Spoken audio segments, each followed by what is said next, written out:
Hello, hello, hello. It is me, your Tru Heel Phenom SP3. We are live on the Tru Heel Heat YouTube, Twitter, and Facebook for Tru Heel Heat 138. As usual, we will discuss the latest wrestling news, including the jam-packed Friday with AEW Rampage and SmackDown, toxic backstage environment in WWE following the NXT releases, proposed changes to NXT. Keith Lee explains his absence from WWE TV, but we know what you came for. It is the live fantasy wrestling draft. Tru Heel Heat meets the distraction.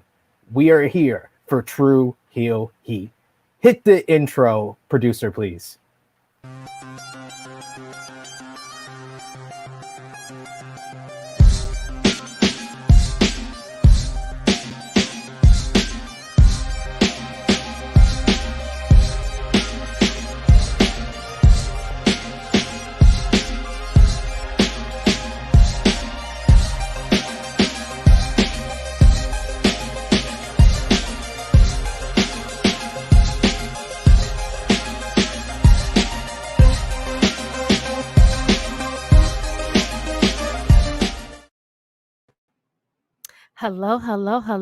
Hello, everybody. I am so happy that you are here for our live fantasy. Let me welcome in our players.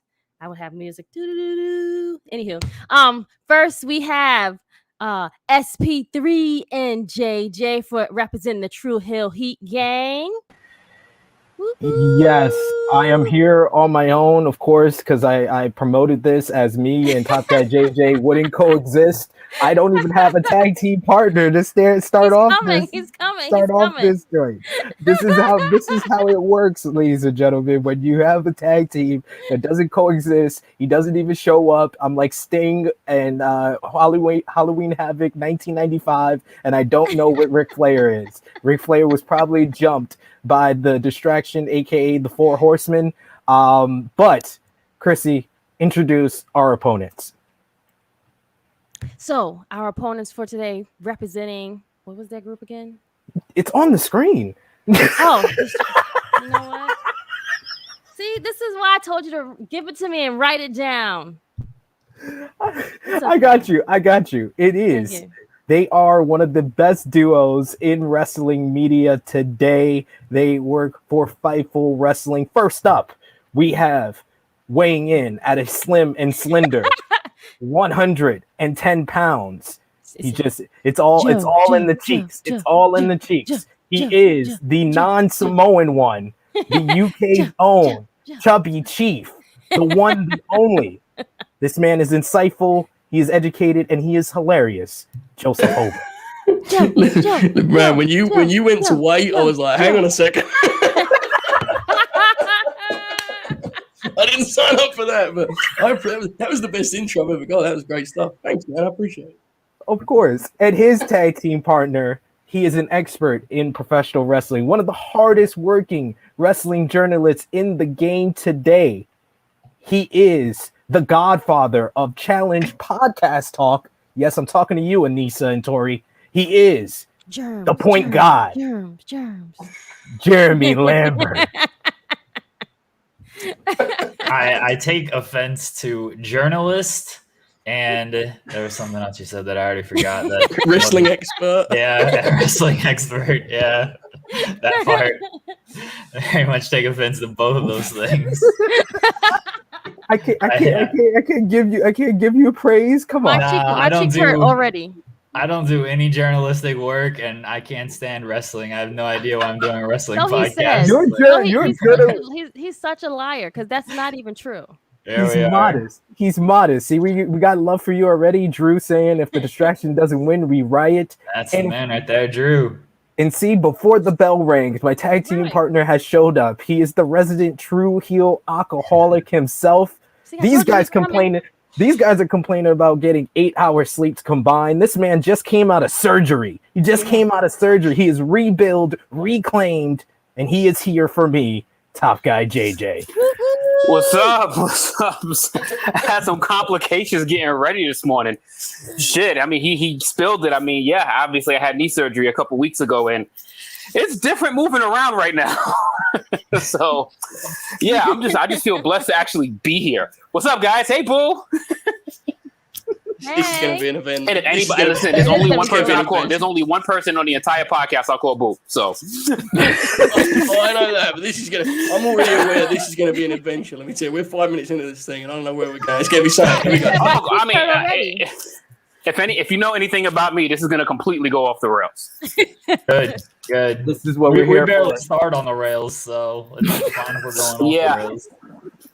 I am glad we have everyone here, everyone in the live chat. Of course, if you want your comments shout out, we're going to try to get to all of your comments in the live chat, but to make sure we feature your comment on screen, you can of course send us a super chat. $1 or more is greatly appreciated. It helps support the channel. We got the Negro Buck Nick Jackson saying, damn, didn't know about the surgery. Hope you're doing well, good brother. See, JJ's getting sympathy already. See, we thought we were the heels here. Okay, all right. First, cut the shit. I'm not here for sympathy applause, but if I run a couple of minutes late on shit, that's probably why. Because I'm moving at like an eighth of the speed that I'm used to. We are this is our channel. We're trying to get the sympathy. We're trying to get the sympathy votes. You know, we are Tru Heel Heat, but we don't mind being the baby. I still want to kick some ass, man. I'm not sure about all the sympathy shit. Sympathy can't get it done here, man. We also got Drew saying, "All hail JJ. Let's watch our boys kill it." Yes, we got distraction fans. We got Tru Heel Heat fans. This is gonna be mayhem chaos. We're gonna start it up in a couple of minutes time, as per usual. Tru Heel Heat, show your support. Give us a thumbs up. Share this video with all your wrestling fans, friends, and family on all your favorite social media platforms. If you are new to the Tru Heel Heat YouTube channel, smash the subscribe button, hit the bell to stay notified for all the great content. If you want future wrestling drafts, this is the way to do it. Show your support, and we are here to kill it. Any opening remarks before we get into things? Jeremy, Joseph? Yeah, we're going to kick the shit out of y'all. You see, that's what I want to hear. I'm going to leave it at that. Tell me get well soon. Tell me get well soon after the draft. Yeah. We ain't friends right now. Yeah, what all this buddy shit, man. Let's get it on. Let's get it on. Yes. As usual, we're going to start things off with our Tru Heel roll call, where we shout out a couple of our supporters here, our top 3 conversation starters on the Tru Heel's Facebook page. Our Gino Bismo coming in at number 2, Jessica V, and coming in at number 1, he's in the chat already, the Negro Buck, Nick Jackson. Already starting off the rails. I love it. A couple of Tru Heels to shout out: Carlos Navarra, Brandon Kahn, Jarrett Belt, Cam Griffey Jr. A couple of YouTube subscriber highlight. We got Beat Boop saying, poor NWA, whatever hot mess NXT has become. I think the NWA fall is more profound. I really like dark and elevation. It's like I'm the Goldilocks of wrestling. NWA has too little talent, creative, production, booking. WWE has too much. AEW gets it just right. He's like Goldilocks with the 3 bears, and he commented that on Dark Power 88. Jeremy, you covered the NWA. Is any of that true? The NWA sucks. It's terrible. It's terrible. It's the worst show. It's the worst show I watch every week, and it's worse than Raw. It's worse than Raw. That's not possible. Raw's That's 3 not hours. possible. Raw's 3 hours, which hurts it because you're investing 3 hours. Like NWA is only an hour, so like that gives an advantage. But it's So you get an hour. You get an hour of trash instead of 3. Yeah, they just announced their pay-per-view card, and like none of it from television. It like made it on there. It's dumb. It sucks. They're going straight at the middle, bro. Straight at the middle. I love it. I love the honesty here. He gets paid to cover NWA, ladies and gentlemen. A kid, and that's Nick Aldis. If you're watching, that means you're not going to be number 1. You're not going to be the number 1 overall pick.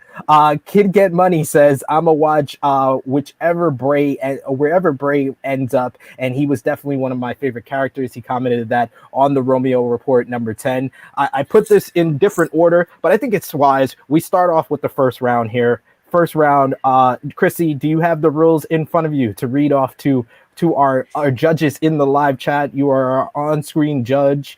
I took ring announcing privileges from you, but you are still the on-screen judge. I do have the rules here. Are you ready for the rules, sir? Yes, give the people the rules, please. Okay, True Hill Nation. So the rules are for this draft. Each team will have 20 draft picks. Any active wrestler on any wrestling promotion is available to be in this draft, i.e. WWE, AEW, New Japan, Impact, ROH, NWA, MLW, AAA, CMLL, AJPW, and Stardom, etc. Just name all the promotions. All of them. Tag teams are eligible for one pick. Minimum of 3 women and 3 tag teams for each team have to be drafted on the teams. You have there's a 3-minute timer. I guess that's our producer who's going to be doing the timer in the background. Great. You have 3-minute timer. I got for the time draft. on screen as well. Don't worry. Perfect. I got okay, you there you producer go. as well. Okay. So there's a 3-minute timer for each draft pick for the teams to discuss who they want to pick. First 10 for each side. Ding, ding, ding. So I switched it up. We're gonna do first round 5 picks before we get into what we missed. See, that wasn't in the notes. See, friend, that's why I say get notes. I got you. We're here. We got a super chat already for you guys. The Negro Buck Dick Jackson giving us $3.99, saying let's go JJ, Sid, and Krssi win this draft. Krssi is just the judge. She's just the judge. He wanted to include me too. That's all it is. I know. Okay. I know. He's got love for Krssi. She's an impartial judge, but you guys in the live chat are also the judge here. It's Krssi and you guys. We're gonna do a in-chat poll at the end of our 20 picks, and you guys get to decide who has the better draft. We are gonna concede, though, since we are fair and impartial individuals. We're gonna give the number 1 draft pick overall to the Distraction Podcast. Jeremy and Joe, I would say right now in 3, 2, 1, your timer is up. You have the number 1 overall pick. Take it away, Distraction. I mean, that was very classy of SP3, but like we told you, we had to pick someone because Jeremy has done a political maneuvering at AEW Rampage. So we are about to kick this first pick straight back to you. Jeremy, this is not going to discuss because then we're going to give away a plan. Just give him the pick and we'll try and win after this. Go ahead. Do it. We don't have to. You know, we're doing it, Jeremy. I'm not sure. I'm not sure he's watching. We can make an actual pick. We can make an. Okay, good. Okay, right. So I think there are like 3 or 4 names here, right? Yeah. And I'm not going to be surprising the other team when it's Kenny, it's Mox. I kind of want Bianca Belair in that bubble. Which way are you leaning those options, Jeremy? I feel like. What do we feel about R-Truth? No, we're not. If we're doing a fun pick, we're picking Luther. We're not doing Truth. I think Roman is objectively the right answer, but I don't know if he's our favorite of those guys. Yeah, I think Roman's the right answer too, but I kind of want to go Kenny. I want to go Mox, so let's just go with the one that we both know is right, which is Roman. Let's do that. Let's do that, Jeremy. We've got to win this. Let's not. Let's go Kenny. Let's not go Kenny. We're not going Kenny. No. Let's go Kenny. Okay, let's go Mox. Okay, our first pick. Locking it in. Where's that timer at? Right, I don't see any timer. It's going. We're not even It's close to 3 minutes though. Yeah, timings, pal. They only made it a minute 30. I'm gonna do the Royal Rumble whenever they hit their 3 minutes. Listen, man, stand some pressure. We're locked in. By the way, Romeo with a great shout in the chat saying pick Allen Iverson. I get that reference. I get it. Absolutely, Tru Heel Romeo he's here to be an impartial judge as well. We got JJ giving the support, £450, giving big stars Jeremy and Joe will once again show why they are the best drafters in the business. So factual. Yeah, you're running down on 30 seconds. No, we're on Mox. We're done. Yeah, we're going John Moxley. Yeah. John Moxley is the first overall pick of the Distraction. Lock it in. I'll put it in the background, producer. If you don't, we could put like a banner up. The first overall pick is I was about to say Allen Iverson. Allen Iverson, yeah.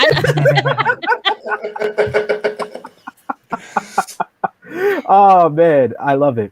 Is John Moxley, the former AEW World Champion, is the first overall pick for the Distraction.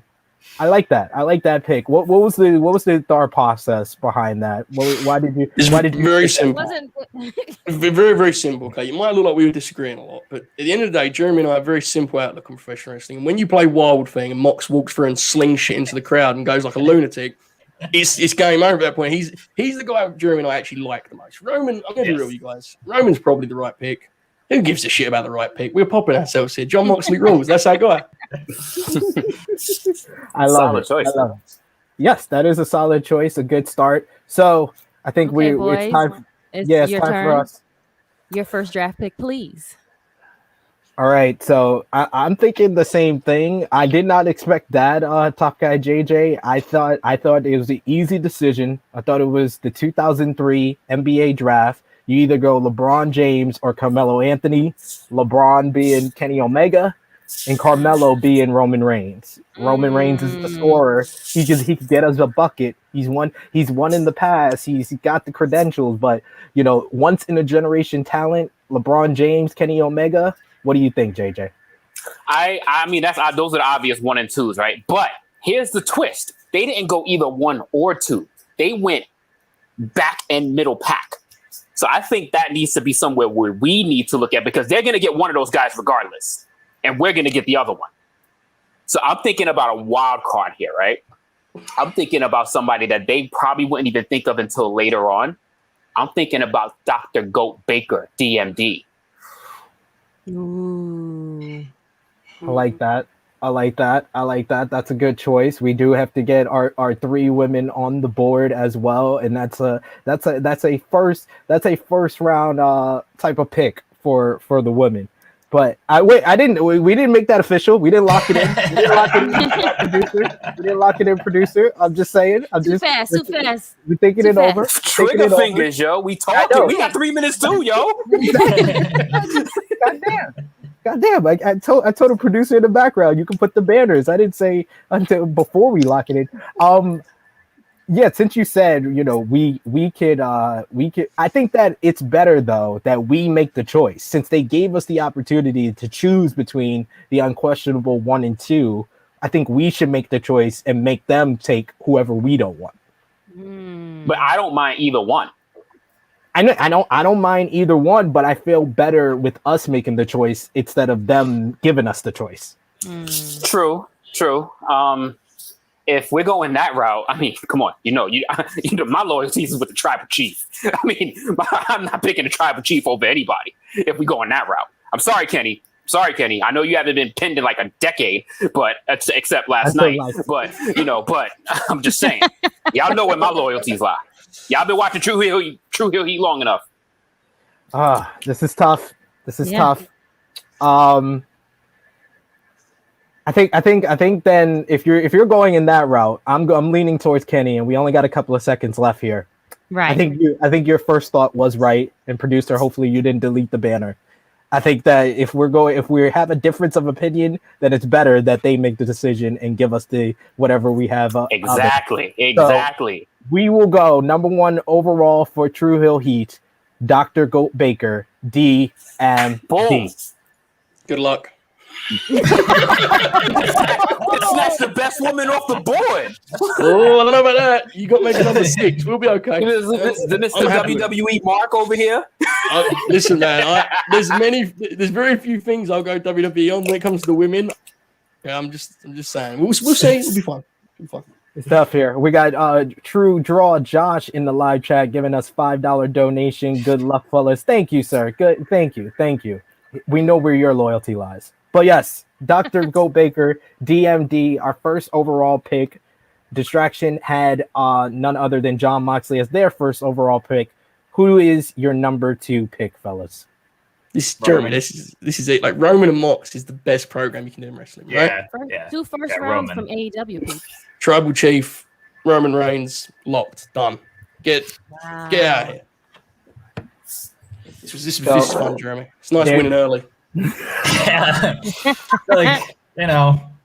Put the reserves in, rest of the game, we're good. Take this off. So Where's wow. JJ? They're Where's very JJ and Drew? confident guys over there. Hello. JJ and Drew can guys. come on the show. We'll take the rest of this off. We're good. Number Get 2 our rest. overall for the distraction, they're going with Roman Reigns. Wow. Okay. WWE pick. That's a good pick. They're going with the Shield program. Listen, Moxley and I've Reigns. seen it before. I mean, just No, saying. you've seen Dean Ambrose. That's a goof. We don't talk Yeah. about Dean Ambrose. Talk about John Moxley, man. That's different. That hits different. I've seen it before. Just saying. But yes, they're going with the big dog. They're going with Carmelo Anthony. So they made our choice easy. Yeah, exactly. I think that's exactly why I wanted to get a solid first choice in, because there we go. Our pick is easy now. Yes, we're going with Kenny Omega as our number 2. Omega.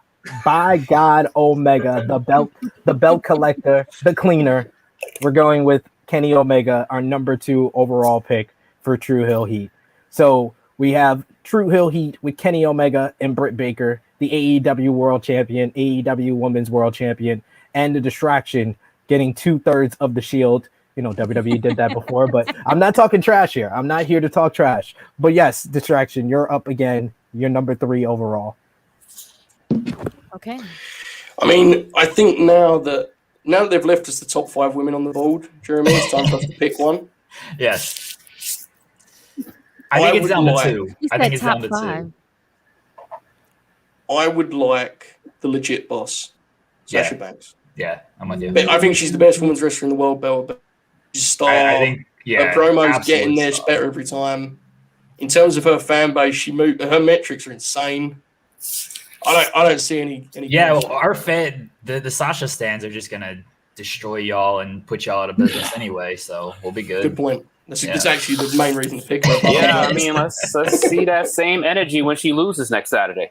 I won't watch that. That'll be fun. Let's see that same energy. Let's see that same energy when she loses next Saturday. She'll be off TV for another 3 months. Okay, listen, I get that. That's fine. I'm not getting this though. It's our promotion. I'm not being deterred here. Lose. We're not being swayed from this. It's the legit boss. It's Sasha Banks. It's boss town. That's what they say, right? Is it boss time or is it boss town? Which do they Boss say? town. It's Boss boss time. Joseph, That's you what wanna do it? No, I definitely don't. So You don't want to put you don't number put three- your hands up. You don't want to put your hands up. You don't want to be the boss. You don't Wait, want are to be you the guys? boss. Is this your final answer, boys? Yeah, One of Sasha us, Banks. yes. You don't do all that. You don't do all that jazz. So number 3 overall for the distraction is the Will be legit Sasha. boss, Sasha Banks. Lock it in, Mr. Producer. All right, Lock- boys, you're number 3. What are you gonna pick? So they say they have a money program, JJ, with Jonathan Moxley, Roman Reigns, 2 guys that were on top in WWE as ratings went down. Let's get the guy.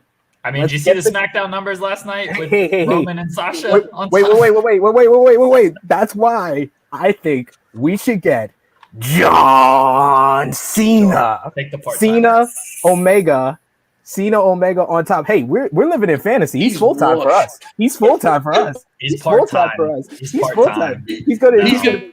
Come in and cut promos about Kenny's dick. Can you get? Look, he's shooting with it, bro. He's washed. You can take it. He wasn't on my If pool. JJ's over here talking about like, oh, Sasha's gonna lose, take 3 months off, then clearly, we're living still in some type of reality, and John Cena's part time. Can't go both ways here. I like the idea of John Cena, but I don't think that I feel like there is so many other prospects out there. So what are you thinking? I think there's a nice little company that's across the pond that's on the other side of the world here, and I feel that we are going into one of the best wrestling organizations in the world, and how I'm just being curious right now. How do we do this without having our fellow Golden Lover? Hey, they're going with the former Shield mates on top. We could go with the Golden Lovers on top. I mean, there's also Kazuchika Okada. Exactly. You got the money matchup there. I think that we should get a WWE guy though with this pick. because they're going WWE heavy. They're thinking about the metrics here. So that's so let's pull the trigger. Let's pull the trigger on our summer of our lovely summer of Cena. Yes, we're in the summer. So lock it in. Number 3 overall, John Cena. Oh no, JJ didn't like that pick. He let SP3 go out. He was like, just do it. I saw JJ when Cena came out. I saw the face, JJ. I saw it. Oh God, you didn't really pull that on me out of all people. I saw the instincts of old. Stop it. I love it. Okay, so distraction. John Cena is the GOAT. Pick. Let's get that straight. Look, Go everyone Cena. knows I'm a big John Cena fan. He's not the best guy on his own program right now, bro. Hey, he won the battle. Listen, according to the schedule, Sasha Banks is part-time too. Hey, 63% ticket sales up. Jeremy does the articles. He knows John Cena equals ratings equals tickets bought, and we want Cena and Omega as our promo, as our opening main event angle. We'll go with it. Go ahead. Distraction, you're up. 4th overall. Who you got? Okay, Jeremy, look, at this point, we've got the best male program. We've got the best women's wrestler. Let's go tag team. Okay. I think our taste may lead us elsewhere, but I think there is a team on the board that has an objective case of being like the team ever. Yeah. And they're having it every week. I think you know where I'm going here. It's Matt and Nick, right? Yeah. It has to be. Yeah. And we stop all this WWE talk immediately. We cut it off. It's good for our brand perception. We go with the greatest team ever. I'm saying, I don't give a shit. The Young Bucks. Give them to us. Young Bucks, their 4th overall pick. They're going with the Young Bucks. This is the first time that I'm upset that y'all took a high pick on my board here. That's a good pick. It's a great pick. I'll give y'all credit for that. They are a good. So you guys are gonna lock that in. Final answer. Yeah. Yep. Okay, so their overall number 4 is the Young Bucks. Boys, Tru Heel guys, what is your number 4? What are you thinking, JJ? Easy answer would be a counter, but I don't like the idea of countering because I would agree. I feel like the Young Bucks are head and shoulders above everyone else as far as the tag team division. So picking another tag team would just be blasphemous right now. That would just be pretty dumb. I think that we should literally have to potentially look into solidifying our women's roster. Now, there's only 2 choices here for me. That would be either Bianca Belair or the Opportunity herself, Charlotte Flair. I know Romeo in the live chat will be happy if we picked Charlotte Flair. That's a good answer. That is the opportunity. Hashtag the opportunity. Bianca Belair, that's a prospect. That's a prospect right there. A blue chipper, a first round draft pick if I ever saw one. It's tough. I like the option of Britt versus Charlotte. I love that. But we can't be, all elite white people. So I'm think we should go. We should go with Bianca Belair. Bianca Belair has a lot of the attributes that Charlotte Flair possesses. We're getting in a different market. She looked phenomenal last night, looking like Janet Jackson in Poetic Justice. I think that Bianca Belair is a good choice for us here, the SmackDown Women's Champion. What do you think? I mean, we got the best 2 women on the board. I mean, that's head and shoulders. I mean, please. That's adorable. They got they just got a chick that came back after like a year off, yo. We got an in-chat poll that says that was Britt Baker an awful first pick, and 58% of the chat is saying yes. Yes, damn, it was. Guys. You guys are not looking good so far in the chat. Oh, that's whatever. Okay, so guys, are you guys going to lock? What are you doing? That's our judges. That's part of our judges here. It's not just Krssi on screen. It's the chat. Like, yo, they picked this dude that comes on TV like once a blue moon and John Moxley. And that wasn't an awful first. Cena. killing me, JJ. You're killing me. You're killing me. Right. You're lobbing it up for us, and we're fucking slamming it down. It's tremendous. Sure, yeah. Okay, so Tremendous. number 4. Are we locking in Bianca Belair? We're locking in Bianca Belair, JJ. You sure you don't want Charlotte Flair, guys? You sure you don't want Charlotte Flair the opportunity? Yeah, like I said, the first option was Bianca Belair. So yeah. Okay, so number 4 is Bianca. We are now 4-4. So Distraction. your final pick of the first round, distraction. Right. Number Okay, 5. Jeremy, here's the You thing. know what's Joseph? You know what's funny about Bianca Belair, blue chip prospect, and all this stuff? What? Sasha Banks is 3 years younger than her. And I saw it. It's adorable, bro. So, and all of her only great matches with Sasha's won. It's great. Like we have a match here. But anyway, I think with the women, there are a lot of names we can have in that kind of like upper mid range, right? Yeah. But I do think at this point in the game, 3 of the kind of A+ women are off the board, right? And I don't think there's many of them left. I agree with JJ's philosophy of not countering, but I think this is the time to do one. So I don't want Charlotte Flair. Full disclosure, I'm not picking Charlotte Flair, Jeremy. I refuse to pick her. Okay, good. I'm not Good. picking her. Good. I think the counter to Bianca Belair, and I know she's not the most popular right now, but I think on talent, and you talk about prospects, I think it's Rhea. no. I think it's Rhea, dude. Like, how old's Rhea? 24? Yeah, Yes. very young. Yeah. You know, over, Yeah, incredible act. Like, I think that is here. What do you think, Jeremy? I think where are we at? I mean, we're living in this fantasy world, right? Where are we at on Becky Lynch? She hasn't wrestled in the last year. She hasn't wrestled She's not in an last active, year. she's not an that's active lame. wrestler right now. All right, so- my been bad, a my bad. full calendar year, sir. That would have All been right. a great pick, though. It would have. That would have been right Would've there. been with a that. monster pick. I Yeah, we agree would have the just counted that rules. with Ronda Rousey, right? I just see.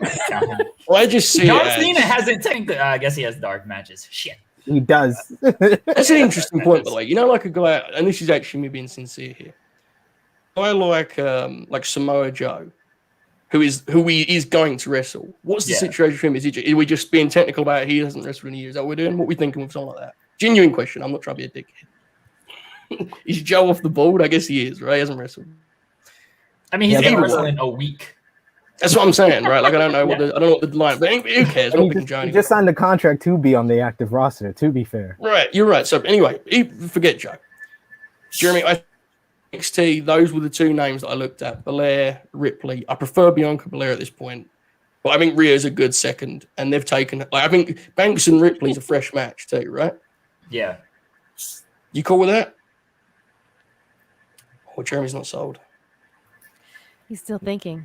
Let me. what Where's about, where's their timer? Because look, if they 1 minute. want to, because I don't think they're taking Ripley. If they want to take Ripley with the pick just because we've brought her up, that's fine. Okay. That's on them. What about Joseph, the GOAT? We got the GOAT right there, Joseph. I who? feel like we got to take him. Dan Bryan. He's not Bryan's under right there. contract technically, right? He wrestled within the past calendar year. What are we He talking has, about? He has, to be fair, he has. he wrestled at WrestleMania. This is true. Yeah. Is it He one got, or he the got other? stacked and pinned. I don't like JJ framing our pick like we're not picking him now. I'm not doing it. I'm not doing it. That's his last Nice memory Nice of wrestling. distraction, JJ. Okay, I'll give you a couple names. Give them Here's a couple names. Okay, look, Okay. again, everyone knows who's on the board anyway.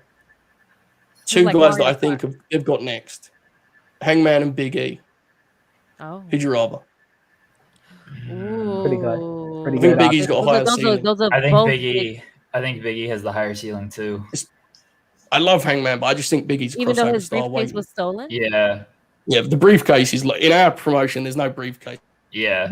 I think that's our pick, right, Jeremy? Okay. That's our Big E. guy. Yeah. Big E. Big E. Yeah, Big E. Okay, distraction. Locked and loaded. Yep. Locking it in. Big E. Yeah. Number Yep. 5. Okay, Big Yep. E is your number 5. Last draft pick for the first round, right?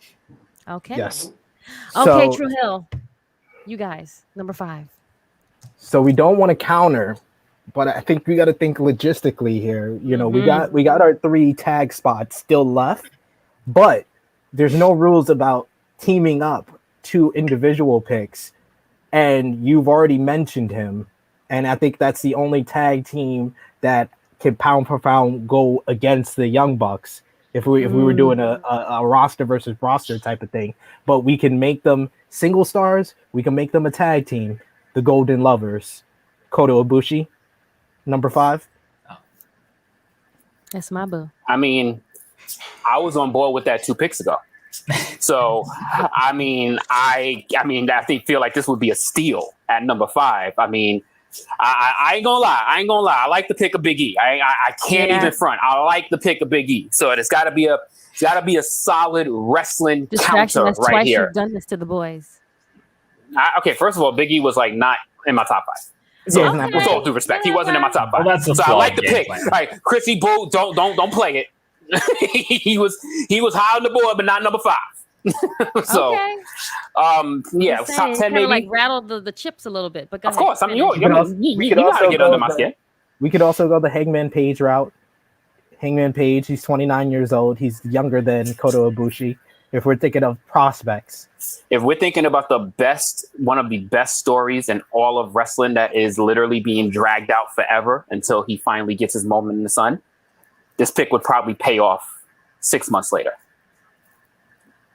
and I don't know about you, but I would love to see Hangman Page versus John Cena. Really? I would love to see it. I would love to see that. Okay, go ahead. So we're going. I think that's our. Get out of them. Absolutely. Cena would say nah. Cena's like, I ain't taking that fucking clothesline. Yeah, so I think we're either going with Kota Ibushi or Hangman Page. So who do you think, JJ? I like the idea of having the solo star over having the potential tag team of something that we're probably not going to see anytime soon. So I like the idea of Adam Hangman Page being the number 5 pick. So we're going number 5 overall for Tru Heel Heat, Hangman Adam Page. Locked and load? Yes, locked and loaded. So Okay, for the first number 5. To go over where we're at already, ladies and gentlemen, we have number 1 overall for the distraction, John Moxley. Number 1 overall for us, Dr. Goat Baker, DMD. Number 2 overall for the distraction, Roman Reigns. Number 2 overall for us, Kenny Omega. Number 3 overall for you guys was Sasha Banks. Number 3 overall for us was John Cena. Number 4 overall for you guys were the Young Bucks. Number 4 overall for us was Bianca Belair. Number 5 for the distraction was Big E. And number 5 for Tru Heel Heat was Hangman Page. So first round is done. We have time to put our thoughts together. But of course, this is Tru Heel Heat. We got to talk about the latest. Damn, Cody wasn't in the top 10? Holy shit. I hope he's going to be in the top 40. There was no extra picks for saving racism, so I think that's why he was outside of the no heroic picks. No heroic tricks. So we got to talk about the latest wrestling news, and we have an expert here. Like I said at the beginning, see, this is why long-term booking. Jeremy Lambert was there live last night for what we missed was AEW Rampage live from Pittsburgh, Pennsylvania. We had Christian Cage defeat Kenny Omega in an excellent opener to win the Impact World Championship thanks to a kill switch on a steel chair. You also had Miro beat Fuego del Sol in one of the best 3-minute squashes I've seen in quite some time to retain the TNT Championship. Then after the match, Tony Khan gave Sammy Guevara an AEW contract to offer to Fuego in a great moment. We also had the hometown hero, Dr. Goat Baker, DMD, defeated Red Velvet to retain the AEW Women's World Championship in a fun main event. And then Britt attacked Velvet after the match, but Chris Statlander made the save to be attacked by the returning Jamie Hayter, who will be Baker's new enforcer. So she went from an NXT UK tryout to the main event angle on AEW's new show. Upgrades in life. You gotta love it. Jeremy, you were there live. What was the highlight of the night and on the show? I know you have your own separate highlights after the show, but on the show, what was the highlight of the night for you, and what did you think about Rampage's debut? Christian winning was the highlight. That match was so good. And Britt's reaction was, I mean, not surprising. It was her hometown and everything she was main eventing, but she got over huge, and yeah, it was a good show. It went by really quickly. I don't know how it came off on television, but in the arena, we got three really good matches that made sense. I mean, Miro and Fuego was short, but it was a nice little squash sprint there. The other two were good, with I think Kenny and Christian going on great. So it was a fun night of an hour of wrestling, and then the dark matches before got to see Lee Moriarty against Dante Martin, and that match was great. That match was fantastic. Check out. I guess that'll be on Dark on Tuesday, so that'll be very good. I don't usually watch Dark, but I will for that one. Lee Moriarty is my boy, and Dante Martin had a star-making performance on Dynamite this week, so definitely got to see that. Joe, you love you some AEW. What was your thoughts on Rampage's debut, and what was the highlight for you? I mean, I think Jeremy, but they're at a point now where they're just clicking.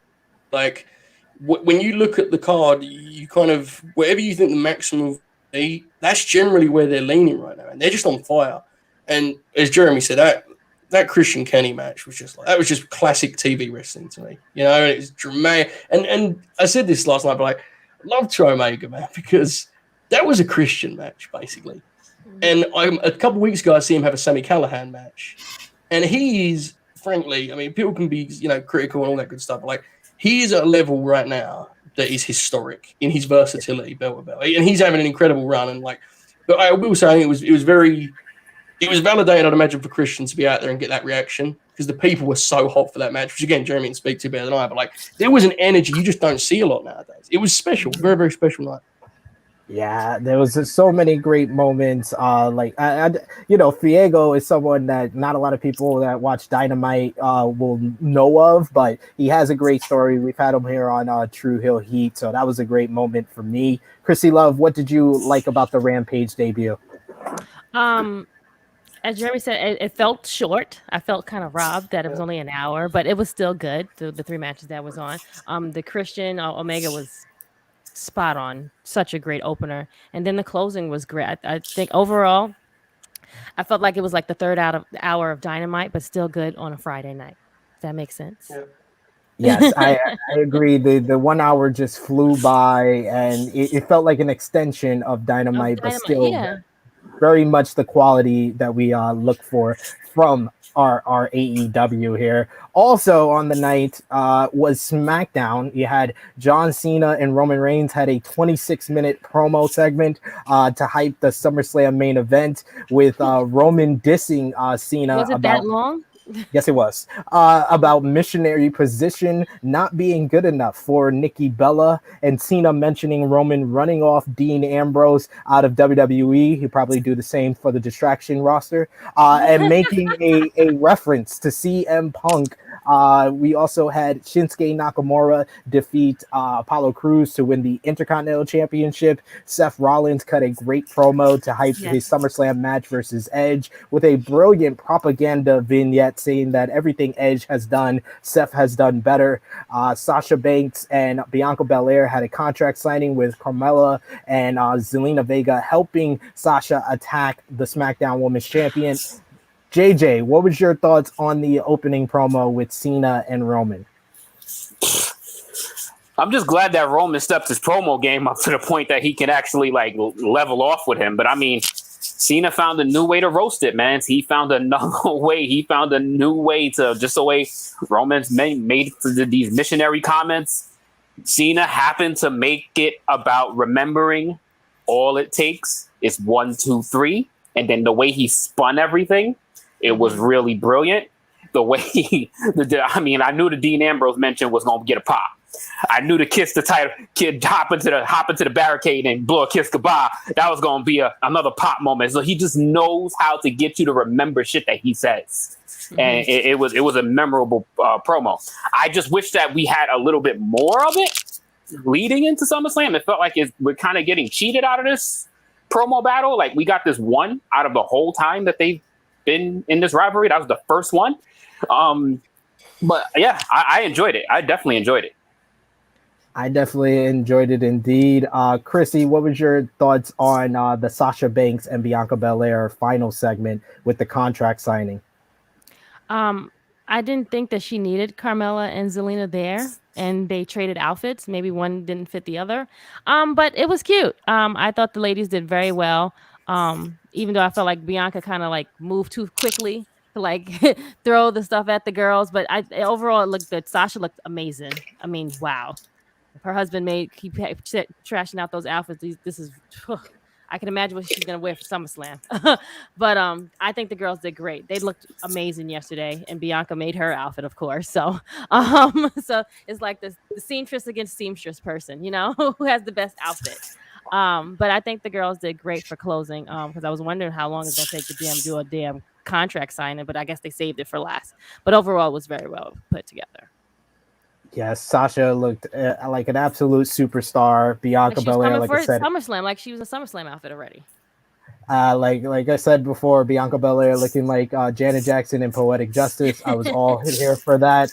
So good stuff on a Friday night, and I made Dutch Mantel watch AEW for the first time. So really? I feel very, very proud of myself that I did that talking to, and I was like, we can't compete with Rampage. We gotta have Dutch watch AEW, and he actually liked the show. He really enjoyed Christian and Kenny Omega. The only nitpick that he had is that Mark Henry is not a good backstage interviewer. That was his only real nitpick on the night. Mark got to get a little bit of practice. Mark is more of a commentator guy, but not the interviewer person properly. I would have to agree with Doug on that one. Yeah, his interviews are trash. He rambles. His interviews are straight trash. He rambles just a bit much. He tried. And then he's mad and he soft was nervous spoken, and he's too. like, there's no umph in his sound. Like he just sounds stale. Like he just sounds like he's just reading a cue card. And all right, it's enough time for talk. Let's take it to the ring. Like, get the shit out of here. We got some love for the distraction in the live chat here. Say a distraction takes the first round easy from Drew. We got Tope Suicida. Distraction is cleaning up. These are all your minions from Twitch. I'm about to say these are all of their people. I'm sorry, we have fans.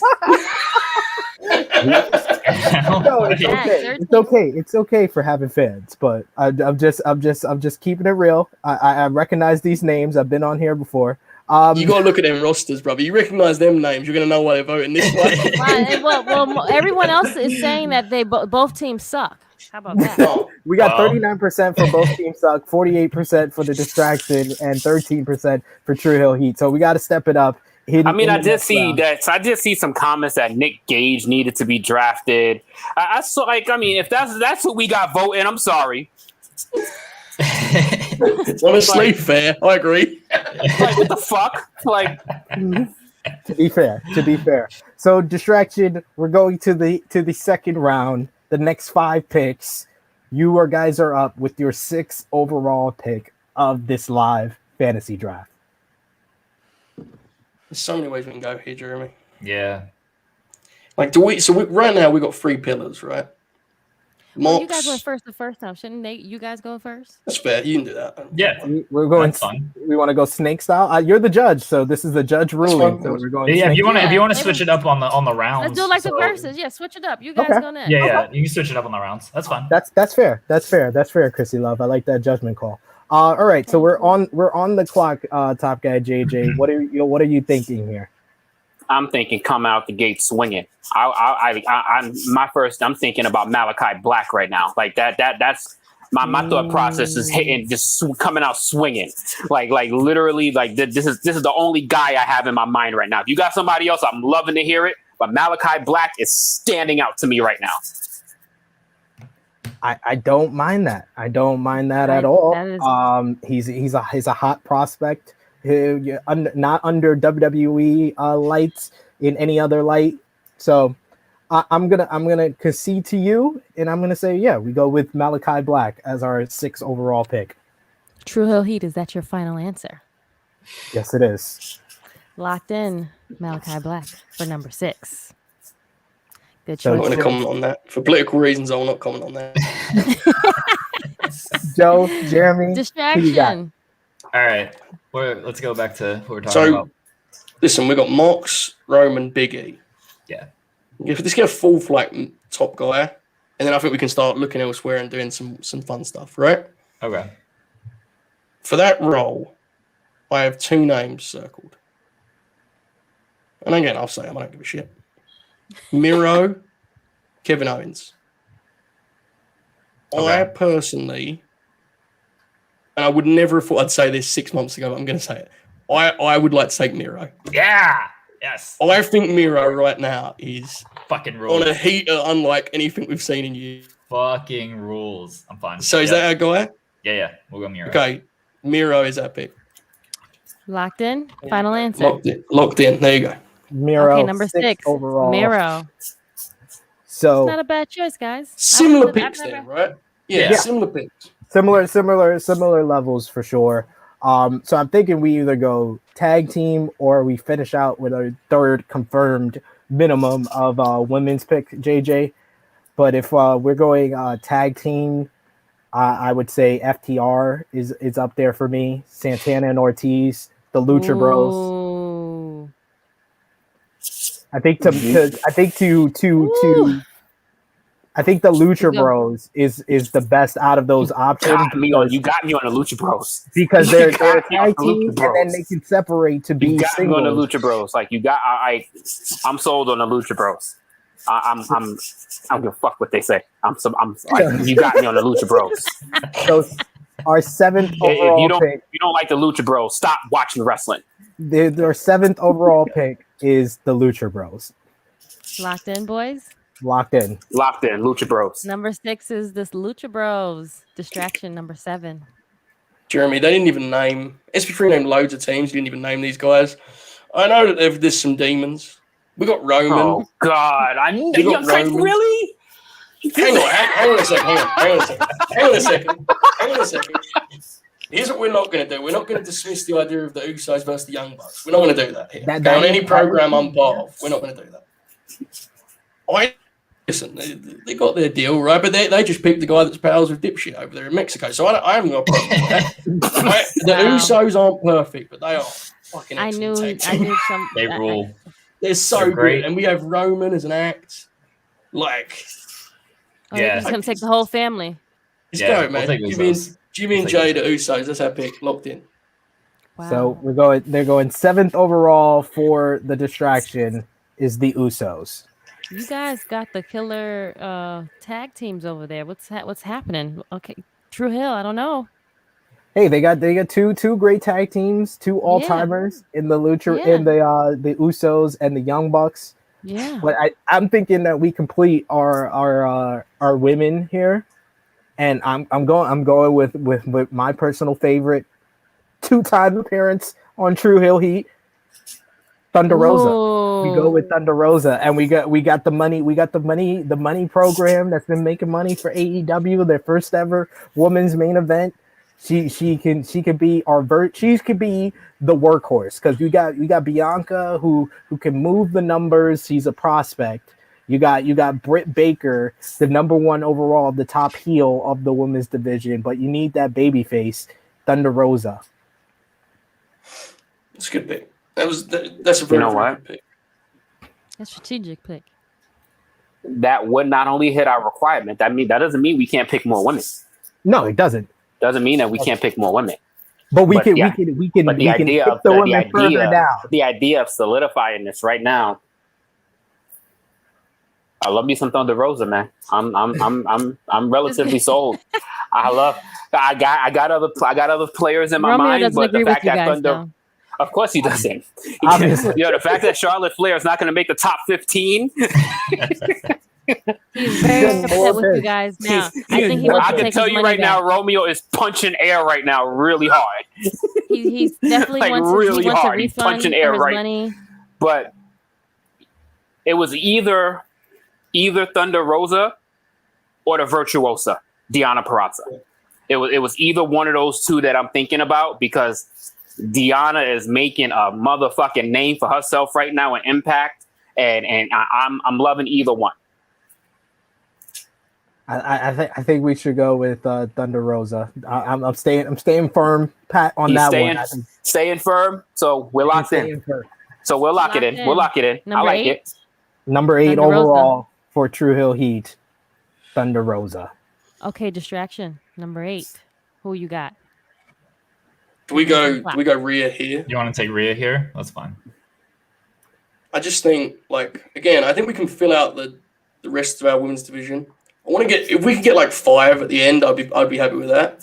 I don't want it to just be 3. That feels like shit, right? Like, we'll definitely do more than right? 3. It feels we're definitely gonna hit more than 3. I know that. Yeah. like. Do you want to take Deonna here? Oh. I don't know. I like Deonna a lot. I just don't. Her and Banks would be epic though. Yeah. Yeah. But here's the thing. Deonna's a great foil, great pro wrestler. In capable hands, which bless her heart, she's not in right now. Rhea could be like a star. To me, in my mind, right? Like the people are reacting to her and they've booked her in a hole. Like, what I'm saying basically is I think there's other versions of Deonna that we can look elsewhere for. Not quite the same, but there's the comparisons there. Rhea's more unique to me, I guess is my point. That's fair. And I agree there are other comparisons to Deonna. Yeah. Like, I think Deonna is great, but we could get Serena Deeb and kind of have exactly similar, yeah. Yeah, similar there's options in that regard. Yeah. All right. She's a better pro wrestler. We'll go with the star. We'll go Rhea Ripley. Yeah. Okay, locked in. Rhea Ripley, number 8. Yeah. Number 8 overall for them. Nice spelling there, producer.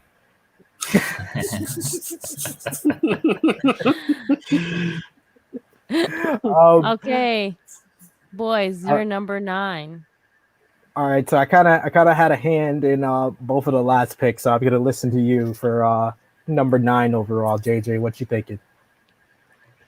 I think we got to get to the point where we are up in our tag division. I agree. I think we need to strengthen that. I think there's honestly, there's only 2 options right here in this spot here. But I'm gonna kind of just feel firm about FTR. FTR? I don't mind that at all. I don't mind that at all. Yeah, we could lock that in. Number 9. I mean, you could also go Rey Mysterio and Dominic if you want. You know. Nah, man, I'm totally. Good pick. I'm sorry. It's called being a troll.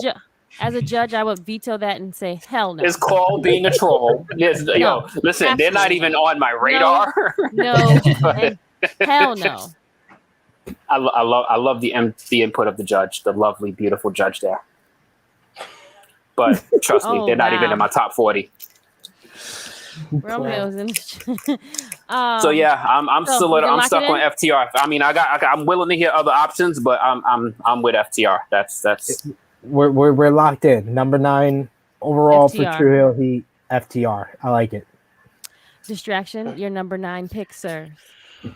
Well, what I love about this, Jeremy, I think this is like a boxing match, okay? And we came out and we put it on and we're up 4 rounds. We counterpunch the rest of this fight. We're going to win enough of these rounds to win the draft, okay? They know in terms of tag wrestling, they're kind of in a jam. They panicked a little bit. We go Santana and Ortiz. We got Bucks, Usos, Santana and Ortiz. Yeah. Wow. Like, we can be reactive now because we got a lead. See what I'm saying, Jeremy? Yeah. What do you think? Santana and Ortiz versus the Usos. Promos? That's the one thing, guys. I love the Lucha Bros, but there ain't much promo there. You know, there's only so many times you can do the deal. We got Alex Eperantes. He's a bonus. He's a bonus. Good luck. That's cool. That's cool. We got Paul Lee with the Usos, and we got Santana and Ortiz over there. That's fine with me. I'm cool with that. I mean, that's our pick, right, Jeremy? We can go with Santana and Ortiz. Yeah. And there you go, Santana and Ortiz. Locked in, boys? Yep. Pride and Powerful, number 9. Proud and powerful. I like that pick.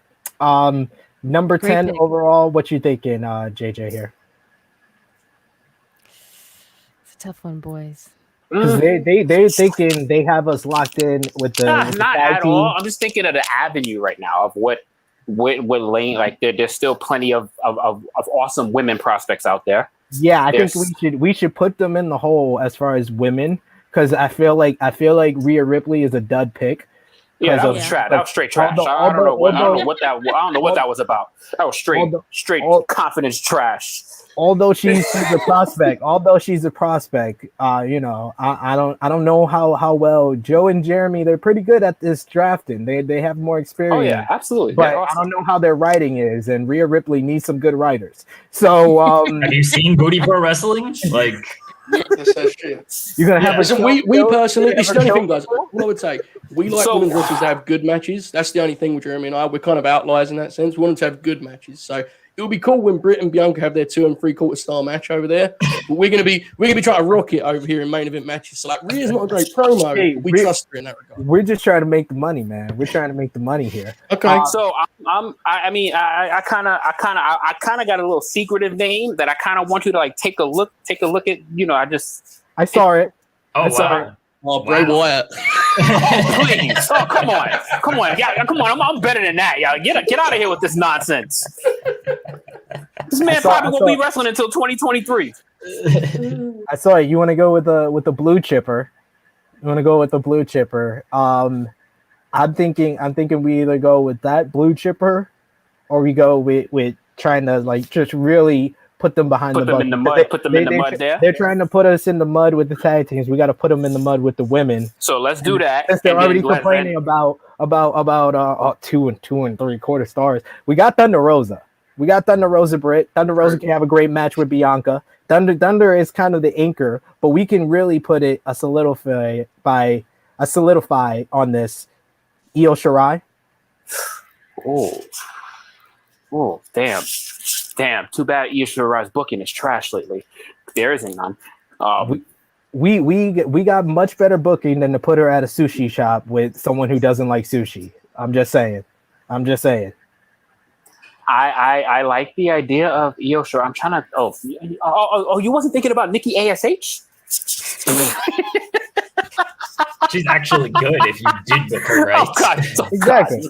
Yes, but yeah. Until further notice. You can also go with your, But I mean, with your blue chipper. I don't mind because he's a guy that could be the main event for us for years to come. I think we need to go that route because I am semi-confident they're not going to go with that person just because we said them right now. All right, go ahead. Tell him you can go for it. So for our number 10 choice, we are going with the leader of the pinnacle, the salt of the earth, MJF. Okay. Number 10, locked in.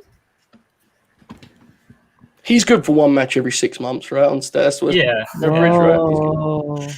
Yeah, you want to talk about guys who just take a lot of time off and don't really he doesn't wrestle wrestle a lot. All right, Joseph. I feel like hypocrites, May. Hypocrites, Jay. Okay, hypocrites, yeah. Yay. That's right. We're fine. Okay. It's fine. Copy. Understand the hypocrisy. Hypocrisy. I got it. Do we just pop ourselves and do what JJ said we wouldn't do and take Io Shirai just for the fun of it?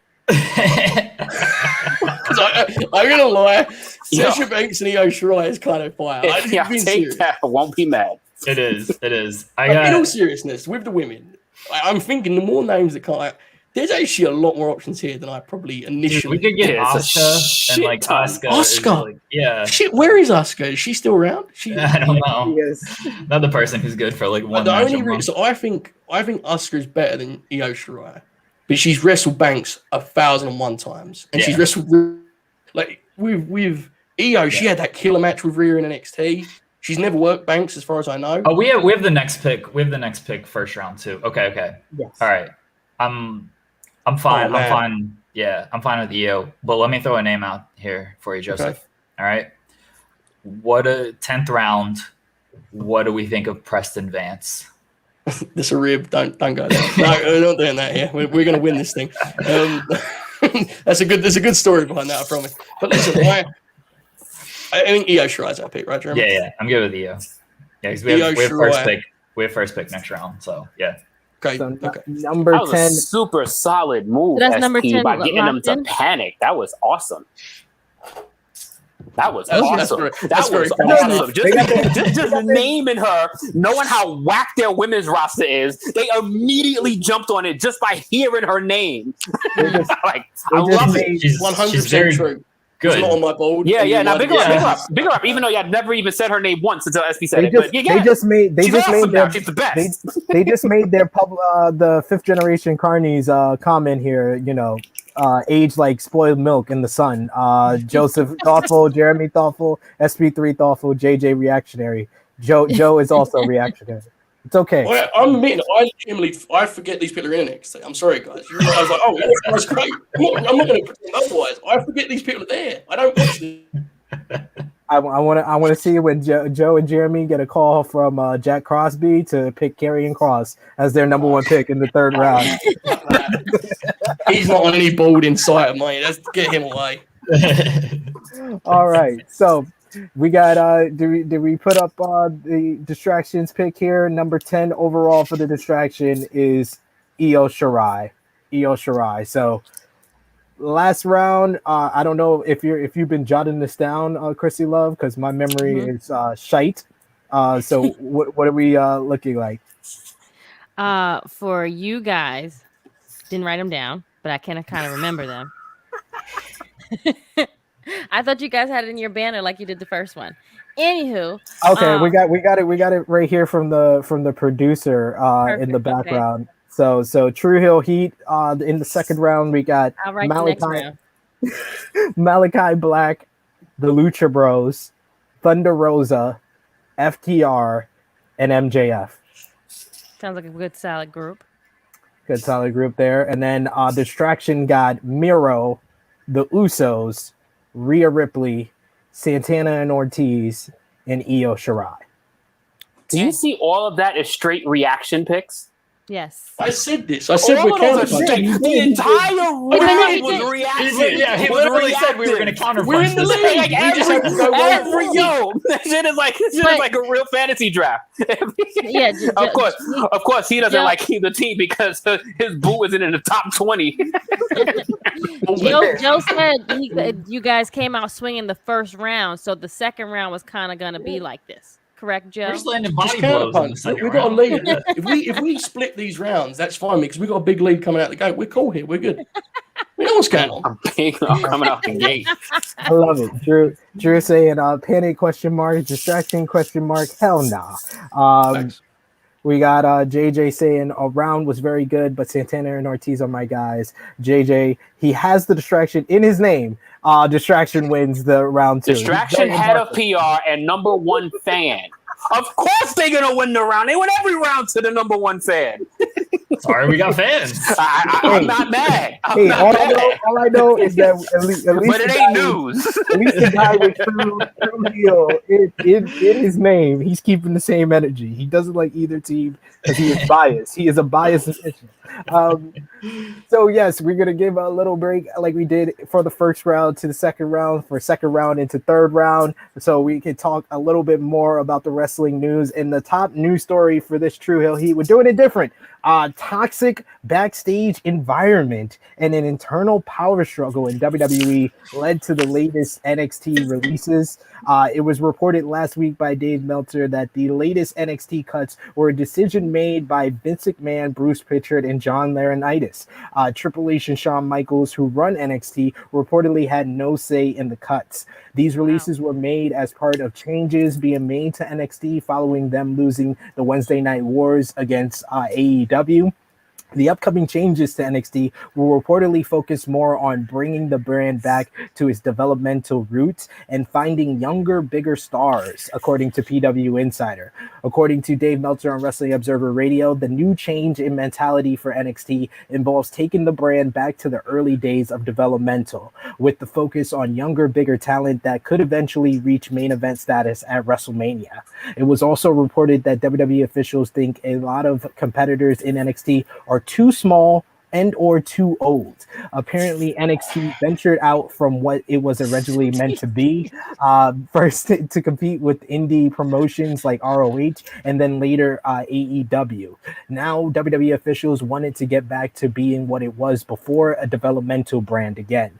Meltzer went on to say there are divisive opinions about wrestling with the top decision makers in WWE who are fighting for the ear of Vince McMahon. Currently, the decision makers who believe that focusing on younger, bigger talent is the better idea right now are the ones who have the ear of McMahon.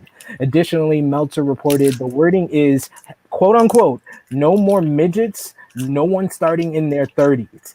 They want people who can be box office attraction and main characters. In the latest Wrestling Observer newsletter, it was noted that this is part of a larger power struggle in WWE, as there is a general understanding that if something happens to McMahon, Triple H will be running the wrestling side while Nick Khan runs the business side. The struggle involves those who are concerned for their jobs should Triple H take over and want to undermine him, and those who are loyal to and support Triple H. The fact that he is expected to take over made the cuts happening without his input a surprise to some. Not only was Triple H left out of decision making, it was noted that he wasn't even aware of the cuts were happening until John Laurinaitis began calling the talent. Triple H has been considered untouchable in the past, but after NXT fared poorly going head to head with AEW, it gave his political enemies in the company ammunition against him. The idea is that his vision for the product hasn't brought in younger viewers. NXT is currently the oldest skewing major wrestling show, and it was considered a given when it aired that it would dominate Wednesdays, but of course, that did not happen. The situation has reportedly become toxic as the whole thing was seen as a power grab, and WWE officials are looking out for themselves, with talent being seen as a pawn. The belief is that Triple H built the NXT roster with wrestlers that had no chance on the main roster and signed independent talent as fast as possible to hold on to them and keep them away from AEW. This ultimately led to the decision to make changes to the hiring process for the brand, going with bigger wrestlers who are under the age of 30. One person suggested that the mind state in WWE is that WWE would sign independent talent and beat the independent out of them, and now on the main roster they have to beat the NXT out of them. The toxic atmosphere was what led to stars like Karrion Kross losing on Raw, Dakota Kai losing on Main Event. All in all, the entire situation led to morale issues on the Black and Gold brand, something NXT hasn't had an issue with before now. According to a report from you good fellas from Fightful Select, before the latest round of releases on August 7th, the WWE roster was said to have been already taking hits to its morale. Multiple female wrestlers voiced their concerns about their future and booking within the company. There were also reported concern with who will be hired to work, and then following Johnny Ace returning to his position as head of talent relations. Joe, I'm going to go to you first. What are your thoughts on this rumored power struggle going on in WWE, and what do you think it means for the future of NXT? I mean, I'll give you my objective sort of like logical reaction, okay? This is what's happened here is very simple. While NXT should have made a lot more homegrown stars, perhaps, the truth is I them with many guys that could have been top guys. And it could be anyone from Shinsuke to Andrade to Black to whoever. You know, you can go through the list. And they have wasted them. They've marginalized them. A Ricochet, whoever it may be. And what inevitably happens in WWE is when Vince reaches a point where he realizes that's happened, he's not going to blame himself. Mm-hmm. And unfortunately, right now, he's surrounded by guys that are also not going to blame him. To name them, you should have been alarmed when he brought Bruce back as his head of creative and he brought Johnny Ace back as head of talent relations. That was an alarm bell. And right now, they have decided it's Triple H's fault.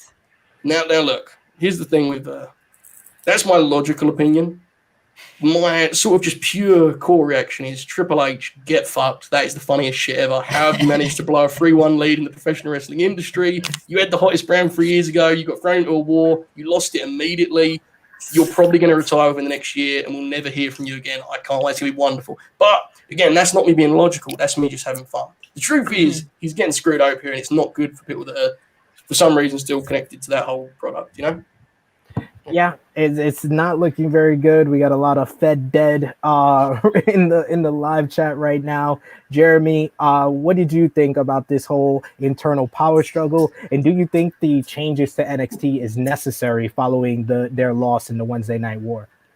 I mean, it's necessary if that's if they want to treat it as more of a developmental than a third brand, because as a third brand, it got buried by AEW, and they call the guys up and then they beat them. So it's tough to invest in it as a third brand. So if you want to treat it as a developmental, where it's like, okay, we're going to develop these guys to become stars on the main roster, that's probably a better idea than what they're doing. I agree with Joseph. It's like they tried their best with NXT. They made guys in NXT, and then when they brought them up to the main roster, like outside of like Drew and maybe a couple of others, like they didn't really do a lot with these main roster acts once they got up there. So especially on the male side, the female side, they've gotten a little bit more success, thanks in large part to the horsewomen and everything. But yeah, the male side, they botched a lot of these guys on the main roster. And so I think the power struggle, it's kind of been brewing, especially since the start of AEW and the talent hoarding and everything. Like Joseph, that is my logical, unbiased opinion. My have fun is wonder how Paul's territory is doing. I've said this on a couple of different things. I love that you said Paul's territory. I love that. Genius. I said this on a couple of different streams, and I'll say it here. Us of the I want to represent the Black delegation. We are happy that Triple H is finally getting his penance for what he did to Booker T at WrestleMania 19. Krssi, what was your thoughts on this whole internal power struggle, and what do you think Triple H will have to do to overcome the toxic environment? It just lets us know what was happening with that brand, and when you saw the shift and you saw the changes, and you knew something was up because it was not the same brand that it was years back. And it just shows, like they said, when you brought Bruce Pritchard back, like, the hell are these guys even fucking know? You know what I'm saying? Like, they're still wrapped in the old ways, if that makes sense. Like, you have Bruce Pritchard. Fucking Vince doesn't even like come to NXT. He doesn't even fucking knows these people. You know what I'm saying? Like, why would we take his word? But of course, he's the owner. He's the one that's fronting the bills to all of this shit. So, that's why it's still a shit show. So pun intended. But, it's just sad that, the lack of what I love NXT. And it's sad that that this brand, the black and gold brand is failing to, give us the product that it deserves to be. And they now don't want to treat it as development. It was a third brand. I thought it was a third brand, but they want to treat it still like developmental. It sucks overall. And I'm just praying that, Sean and Paul can, Paul's territories can get better and, be back to what it used to be. I don't think it's gonna be what it used to be. That NXT is dead and gone. Dead and gone. Okay. I can hit it like what my daughter watches every day. Let it go. Let it go. Okay. AJ, which side do you see winning in this eternal power struggle between Team Triple H versus Team Vince? Why is this even a question? He owns the company. He owns the company. Until he's dead and gone, it is his word, and that's it. It is. I mean, we've seen this for the past 6 years for NXT. How many failed call-ups they've had? How many NXT champions have been brought to the roster that has absolutely failed? They think this whole experiment with Shinsuke Nakamura is a success. Really? Really? So I think they forgot that he won the Royal Rumble 3 years ago. It's like all of this has just been like dead and gone. Like all of this, and that's just the start of it. The Bobby Roodes, the Sami Zaynes, the most helped championship run of Kevin Owens' life. I mean, it's clearly Vince is gonna win. It's just not the right answer. It's just not the right choice because the WWE failed at commercializing NXT. They absolutely failed at it. They wanted to commercialize NXT and make it a brand for all people. No, that's not what NXT was ever about. NXT was about great wrestling with stories blended in. They tried to make it too much fluff with NXT now. And they don't know how to shuffle their people around. Like they kept NXT has had the same fucking roster for almost 2 years now. Like it's literally stagnant. They're all stuck. And with all of these 40-something wrestlers that they've cut, it clearly ain't changing no time soon.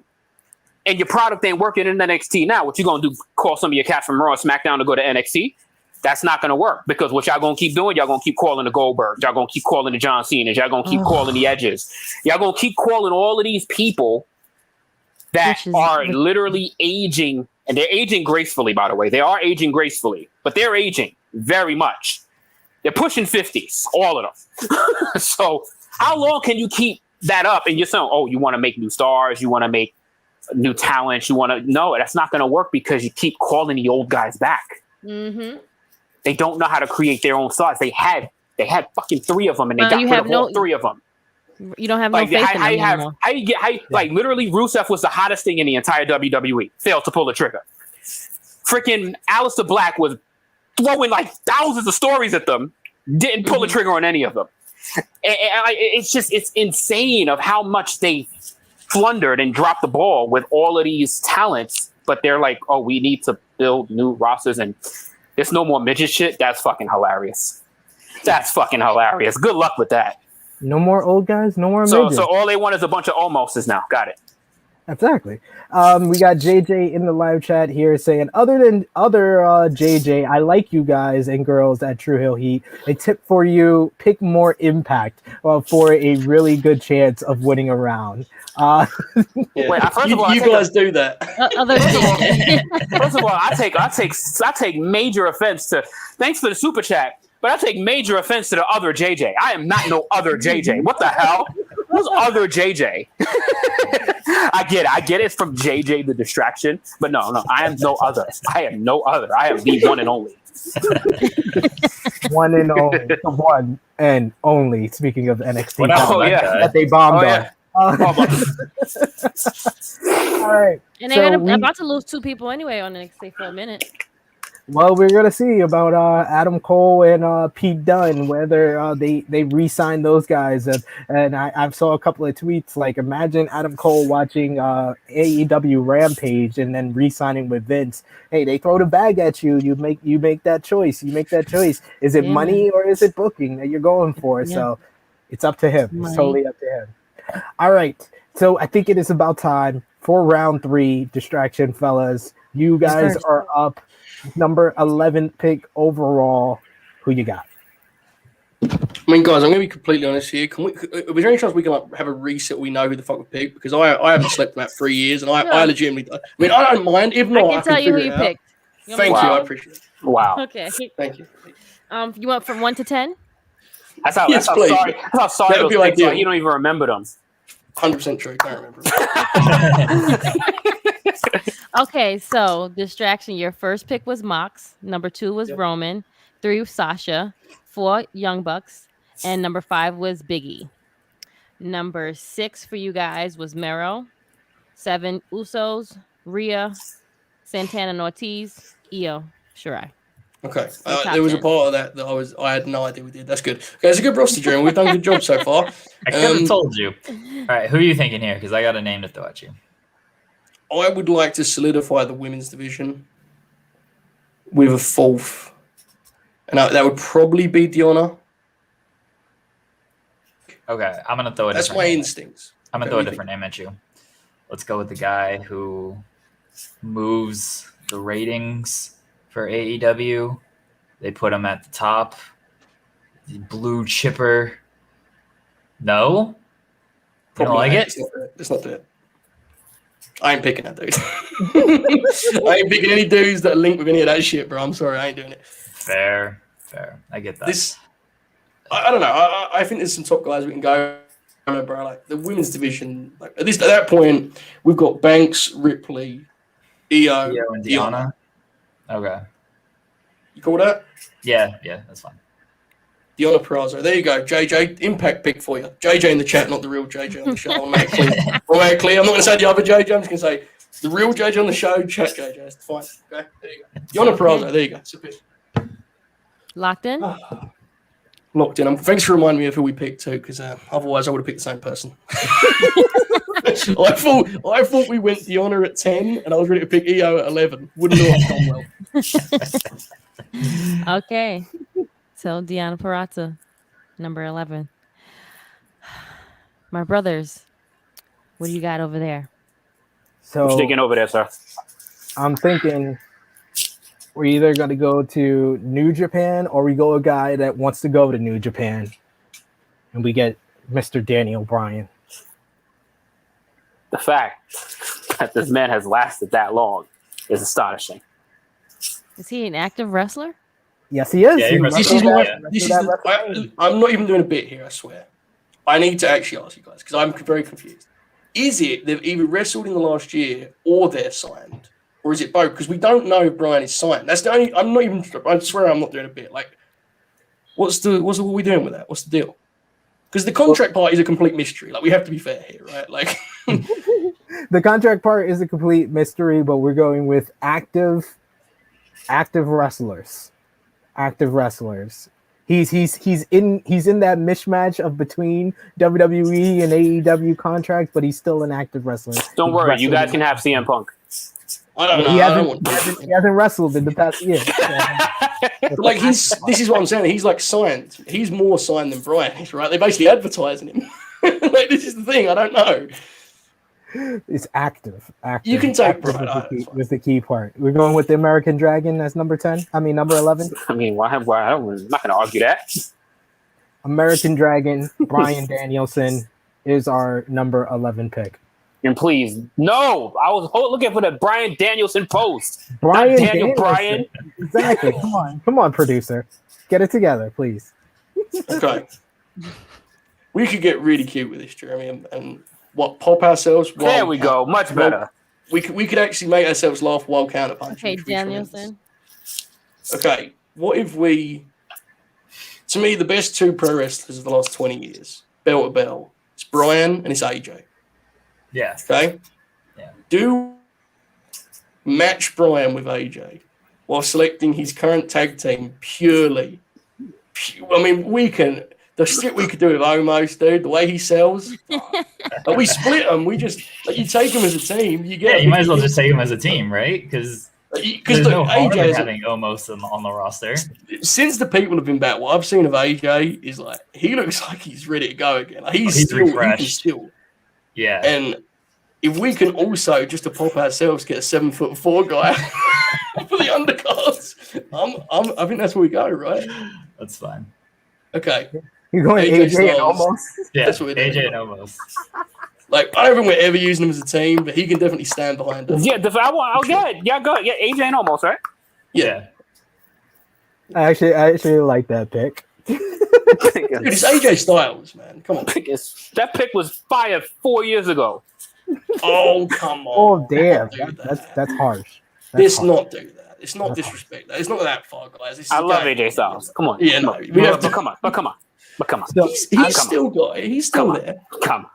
So you guys gonna lock that in? Guys, you picked John Cena earlier, okay? I'm sorry. He gonna keep rubbing that one, huh? I have no choice because I know you didn't like the pick. Hey, we think about metrics. We're thinking about ratings. We're trying to get the tickets. We're trying to get our tickets sold first day out, and that's what John Cena does. So I think we have to go with a tag team here. So you guys are locking in that number 12 then, correct? Yeah, they got AJ. They got AJ. They got default team number 12. AJ and almost. I'm thinking we need a tag team here. I'll throw a couple out there. You got the New Day. You got RK Bro. You got I'm sorry, RK Bro. I am leaning more towards that because that would be the easiest choice. That would be the easiest choice ever. RK Bro counts. They're a tag team. Yeah, they're a thing. Yeah, they're a thing. Because I mean that was just like an angle. And you can use them as singles as well too. Exactly. I mean, how do we not take literally the best thing on Monday Night Raw right now? Drew Okay. McIntyre. That's like, no, you can pick her and Sally or whatever that sword's name if is. we're gonna pick a tag team, Drew McIntyre and Angela. And Angela. Yeah, absolutely. I didn't know they named the sword. Yeah, the sword has a Yes, name. they- Yeah, I had no idea. So yeah, I think it's RK Bro. Angela. I'm with RK Bro for sure. I mean, come on, that's the best thing on the entire show. RK Bro is our number 12 pick. Locked in. Locked in. Okay. I'm a big fan of AJ going, listen, AJ's not all that anymore. And they're going, I take Randy Orton. Randall Keith, come on. Listen, man, Randy on his best day ain't AJ on his worst. I'm just going to keep it real. But that's fine. That's fine. I mean, here's the deal. Here's the deal. I mean, okay? you're talking about two completely different styles of wrestling. No, I love both. I love Randy. I absolutely love Randy. Yeah, Joseph's like the biggest Orton fan probably on this. If he was show. teaming with someone else, I would have picked him. So first. this is the I didn't get Orton hate pick right here, right? This is the I didn't get him. 100%. Okay, got it. Now, you know what's better than Daniel Bryan, Jeremy?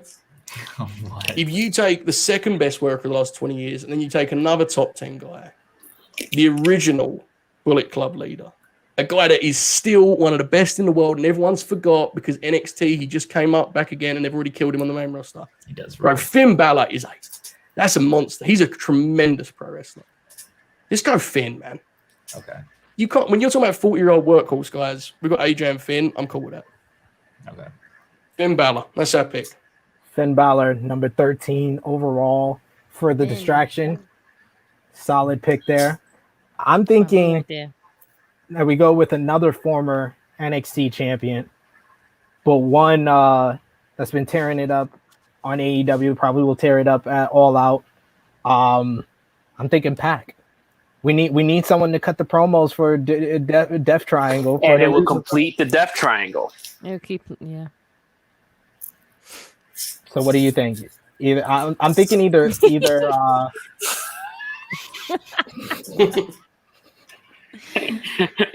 serious right now? Oh man, I love that. That's a good comment. That's a great comment. That's a great comment. I'm thinking either Pac or the one I just messaged. Those are my two that I think we should go. Oh, easy. Yeah, ladder, easy. The ladder. So number 13 overall for Tru Heel Heat is Volta. Gotta get the big man. Gotta get the monster. Fun fact for you, I have actually bigger crowds in the UK than Volta. Actually, I could do it in my garden. I could actually go out there and wave, and they would come out and see me. So it's fun. I thought you was a business guy. I don't know. That's weird. We gotta get a monster. Cool. Gotta get a monster. Gotta get the monster. You guys got almost who can't take a bump. We got Volta. Almost. Like what the hell? Who can put on bangers? Who can put on? I guess he's like a foot taller than Volta. Yeah, I know he's taller. And Volta would still give almost the business. He can't take a bump. So okay. Almost can't take the bump. Listen, I'm gonna just ask this. I don't care. I don't know what the fuck's happening in this draft stuff. I don't remember any of it. Is Kevin Owens on the board? Yeah. Yes, he's definitely on the board. Kevin Owens is on the board. Yes, he is. Take him. Jeremy. You want Take them? him. We're taking Kevin Owens, right? That's fine. Kevin Owens. KO? There you go. Yeah, KO. So we've got AJ, that is my Finn, initial. KO. Yeah, we're doing okay here, Jeremy. Doing So okay. I checked out after round 2. I'm just whoever you want to pick, Joseph. Whoever you want to pick. So Kevin Owens, he's going with here. So I'm thinking we should go with what we said last pick. I think we should go with Pac. Neither one of the guys you just messaged jumps off the board for me, and I don't think they're gonna pick them anytime soon.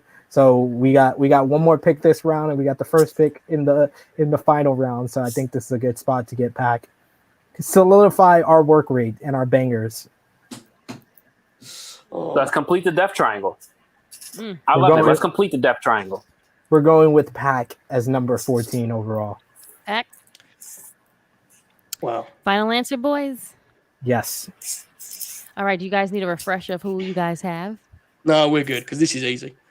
Okay. The guys over there are quickly learning it's a cold world. And listen, you're talking about a guy here who can come in and work alongside Moxley. He can have a program with Roman. He can do tag stuff with the Usos alongside Mox. Talking about Eddie Kingston, the greatest promo in professional wrestling today. He's on the board. Wow. Ed Kingston, the Mad King, bring him to me. Last of a dying breed. That's easy. You took Pac. Ed Kingston's on the board, man. I fought Pac in a bar once. I laid him out. It was easy.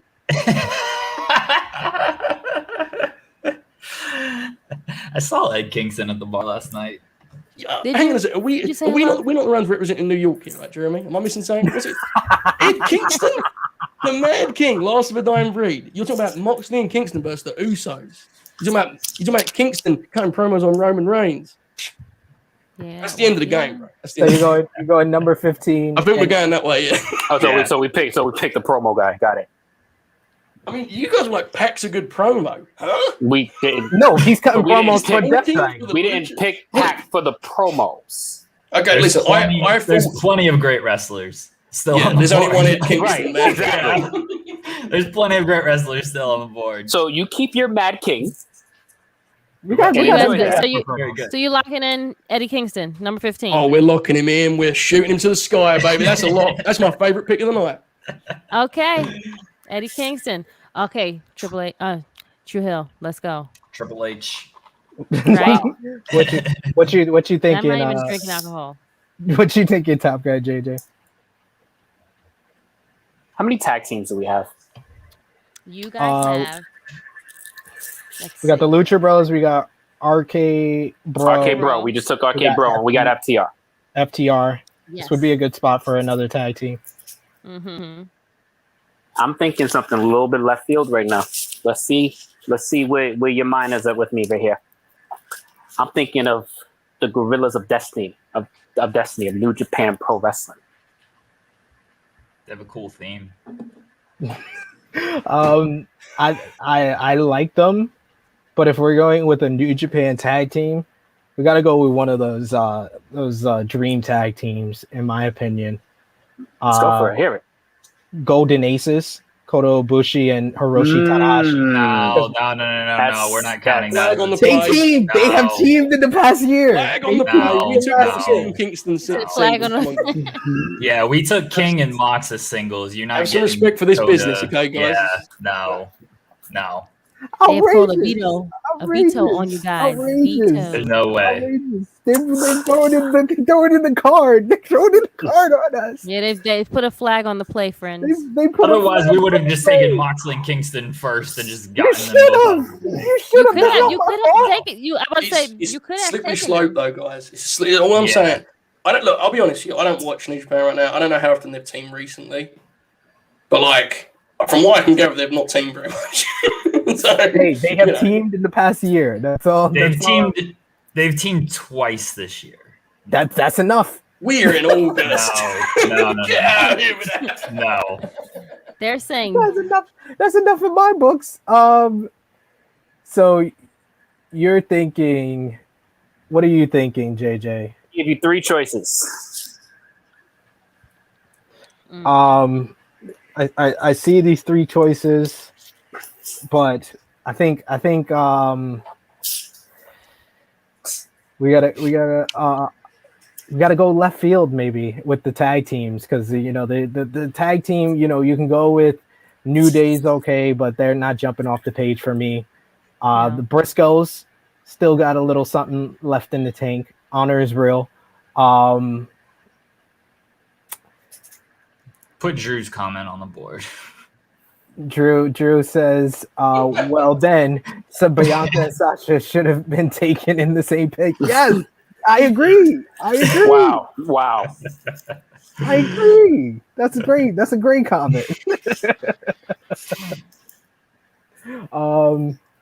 We got to go with a tag team here. Do we really? Got to go with a tag we team. got our three, bro. We don't need to fuck this pick up here. In fairness to JJ, Right. he did say Gorillas Destiny, and you was like, nah, we need a tag team. I mean, I don't think we got our tag team requirement. I am not just throwing a tag team in our pick lottery just because of namesake. This shit gotta be good. Darby and Sting. Yeah. Boys, I'll give you Darby and Sting over Golden Aces. Oh, now this. That's outrageous. They've teamed the same amount of times. They've teamed the same amount of times. At least they're linked together the whole time. Sting is like a fucking manager at this point. Yeah. This is also true. We can go That's fine. Impact We can take some Impact ass Wrestling. Impact Wrestling doesn't have a lot of tag teams that jump off the page to me. Fallon No, they Payne and don't. TJP. Motor City Machine Guns. Fuck out of here. Fuck out of here. I will leave this motherfucking stream right now if you pick those motherfuckers. All Those right. motherfuckers was hot like 12 years ago.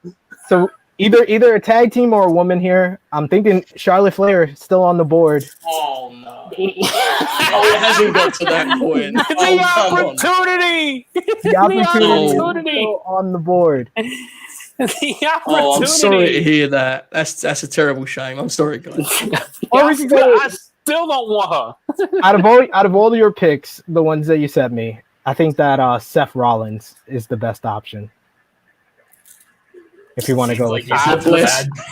should I gave you multiple options. I'm with either one. So Either Seth or Gorillas of Destiny. You want to go with a tag team? if we're gonna knock out our tag team division. If we're gonna knock out our tag team slot, that's got to be the team to do it. I ain't fucking with those other tag teams. All right, we're going with God, Gorillas of Destiny, number 15 overall. We were running low on time there. We only had like 10 seconds left. But yes, nobody realer than Gorilla. There you go. I thought when we picked Kingston, it was all about in-ring guys, and they picked God. It's like, okay, guys, Tangaloa, God bless. hey, Tama, he could cut a promo. We had to cut You it can back. do that. We had to cut it back with promos. So what we got in this round, Krssi Love? Okay, so in this round, you guys have Distraction has Peraza, AJ Omos, Finn Balor, KO, Eddie Kingston. You guys have Danielson, RK Bro, Volta, Pac, and God. Yeah, we got our work rate, Good guys. round. We gotta get solid maybe as a fuck tag right team, there. some tag teams, or some women in the next round. But yes, one final round to go. We got a couple of people with this. Sorry to hear that. Yeah, man. You guys end up circling with Charlotte and Seth and Jeremy, and I'm like, okay, good luck, guys. God bless. Oh man, I love it. We got Drew saying, "Is there a reason why SP3 doesn't?" I went with them. I mean, I wasn't all the way with them, but you know, Motor City Machine Guns are the best from. Please, get that shit off the screen, please. We got Romeo, worst draft ever. Tope Siacita, best draft ever. So we're getting a lot of mixed views. I mean, what was that now? Top 30? She still ain't make. She ain't even in the top 30. He's Not happening, upset. man. We're not He's picking. upset. We all just collectively agree it's not happening. Can we? You know, the thing about Charlotte Flair is she is the only recorded wrestler in history that's had more title reigns than sold T-shirts, and that's to me. I'm not having that on board. I'm sorry, guy. I'm sorry. I'm not picking. Nah, I think the guy that keeps commenting has just as many T-shirts. Has just as many T-shirts as her title reigns. Oh, Messi, Oh, my she's God. fine. You know. We lost our judge for a second. We'll give her time to come back. We'll do the news rundown real quick. WWE news. Keith Lee has now shared a video on his YouTube channel sharing details on the medical issue he was facing after his hiatus began in February. In the video, he revealed that he contracted the COVID-19 virus at the end of January, which kept him out of action. WWE found that he had suffered from heart inflammation due to the virus. Lee was also cleared the air in regards to Mia Yim, revealing that she chose to take care of him despite what doctors ordered, and during his bout with COVID, and got the virus herself due to that costing her an opportunity in the 2021 Women's Royal Rumble. He said that it took time, but he worked his way back and to return to his home state of Texas last month on WWE Raw.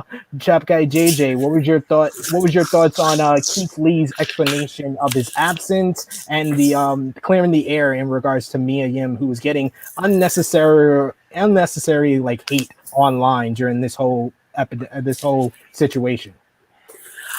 Honestly, man. So hearing that and seeing that, like, it's a big self-reflection thing, man. Like what he had went through over this past year is something that, you know, Only real kings get through, man. And I'm really glad that he was able to get through that.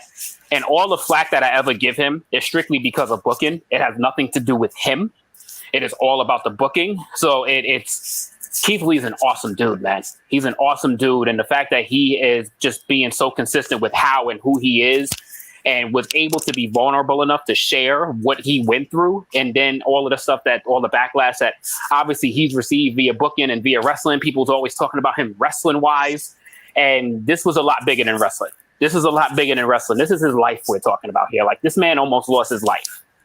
And that literally is like a reflection of just like, listen, whatever he goes to do, whatever he wants to do, more power to him. I don't give a fuck at this point. If he gets booked to lose every single match that he has for the rest of his career, he's able to go out there and perform. Like, the fact that he's able to go out there and do that, I have nothing but the utmost respect for him. It is beyond the booking to me at this point. Like, this man survived death. So if he was able to survive that and beat that, essentially, more props to him, man. And yes, I'm glad that he was able to defend his woman the way he did, because, like, really? Like, sometimes things are completely unnecessary, and these are basically what wrestling fans do. But yeah, love to Keith Lee, man. Much love to Keith Lee. And honestly, like, this would probably be like whatever that last podcast is we was on, was it 136 or something like that, will probably be the last, like, obscure thing that I would say about him pretty much ever at this point. Yes, proven that he is, in fact, limitless for sure. New report disputes claims that Bray Wyatt's WWE release was due to health reasons. Basically, Fightful reports that, according to sources connected to Wyatt, the recent release star's post-WrestleMania absence was not due to health issues, and that Wyatt is currently 100% healthy and able to compete. The report notes that Wyatt was working on adding new elements to his character, which was originally set to return on Monday Night Raw. Wyatt also had family engagements that he was committed to in May and June, and Wyatt posted to Twitter hinting that we may not have seen the last of his Fiend character. We didn't have you fellas on the last couple of Tru Heel Heats where we talked about it. Jeremy, where do you see Bray Wyatt heading to next? Movies. He's gonna make horror movies. His matches have been pretty close to horror Bray movies. Wyatt's gonna make horror movies? Yeah. I think he was referencing his matches, but, you know. Okay. No, What about you, Joe? Like, every time guys get cut of this caliber, we talk ourselves into all these options, and it's like, listen, AEW is the biggest paycheck on the biggest platform.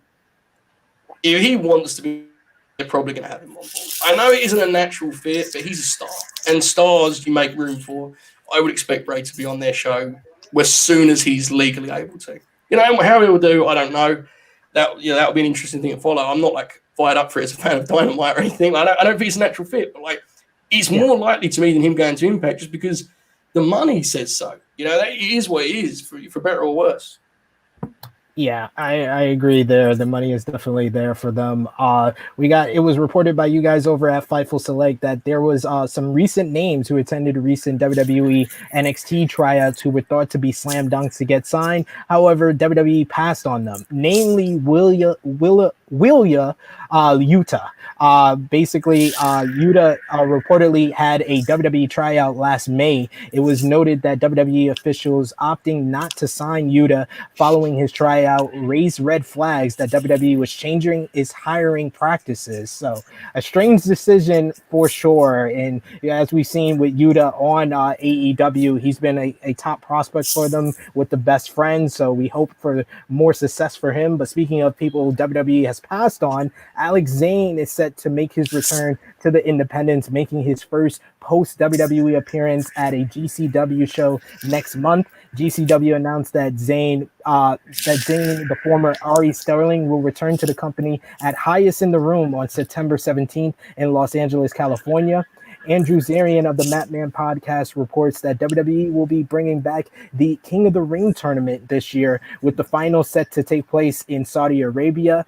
This will be the same event where the rumored Queen of the Ring tournament finals will also take place. The Wrestling Observer newsletter reports that apparently WWE possibly was supposed to buy Mexican promotion CMLL.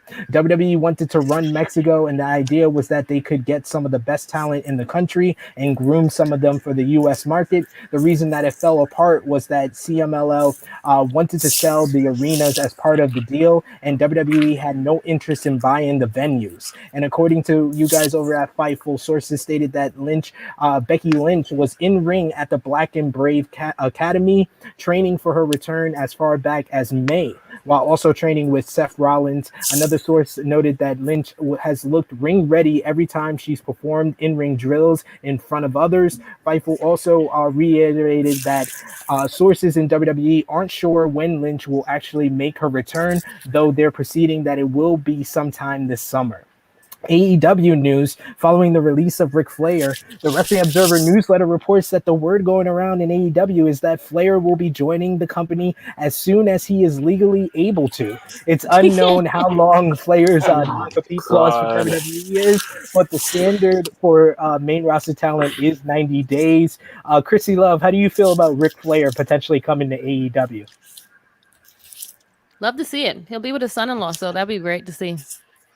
He'll be a great mouthpiece. That would be interesting. Chavo Guerrero would be out of a job, that's for sure. If that was to happen, I'm not sure he should be in a job, to be quite frank. I don't know what they're doing with poor Chavo. It's not great, I have to say. Right, Chavo gives you some cringing moments sometimes. Chavo he's a straight yes man right now. Yeah, you are the boss. Right. You are the boss. Hey, they're gonna have 3 out of the 4 horsemen in AEW. You gotta pop the longtime fans. PW Insider reports that the reason Hangman Page was not on AEW Dynamite this week, as well as won't get his AEW World Title match at All Out, was because it's finally reconfirmed the plan was always for him to take some time off due to the upcoming birth of his first child. Jeremy, do you think it was a mistake to tease the Hangman Page match for All Out beforehand? Nah, because I mean they had this planned a long time ago, and then Hangman Page just stuff happens. So no, they were gonna go this way. They had to switch it up. They'll get back to it. It'll be fine. I agree. New Report has an update on Max Caster's status after he was edited off this week's of AEW Dynamite. The Acclaim worked the match on AEW Dark, but the match did not make air.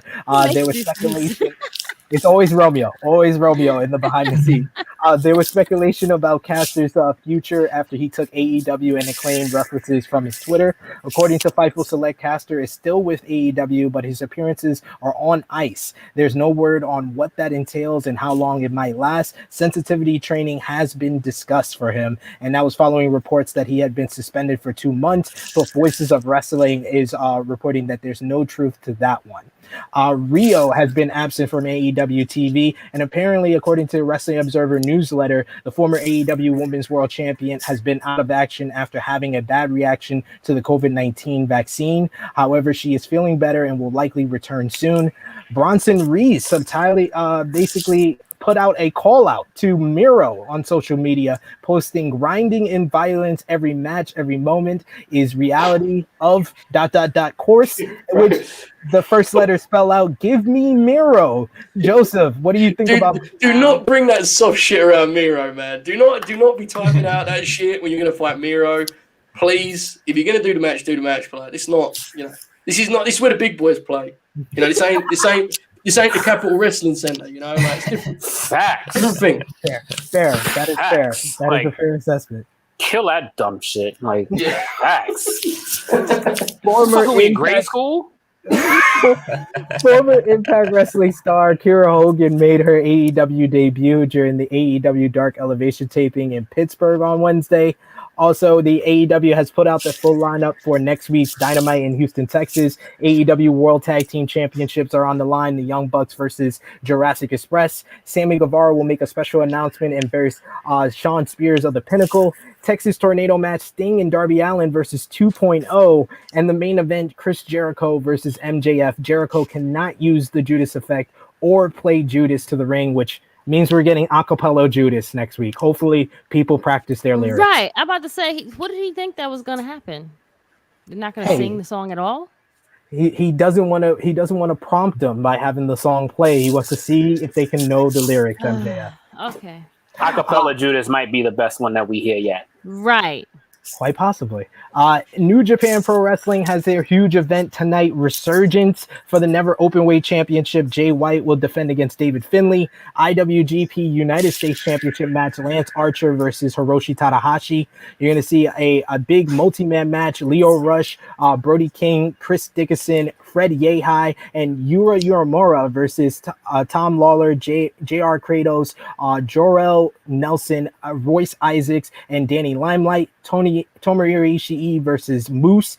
Just announced was Hikuleo versus Juice Robinson. John Moxley will have a mystery partner versus the Good Brothers as well. I'm gonna ask you, you're the mystery partner? Yeah. You're getting on the flight to LA right now. Better get some sleep, Chief. Spoiler alert. Spoiler alert.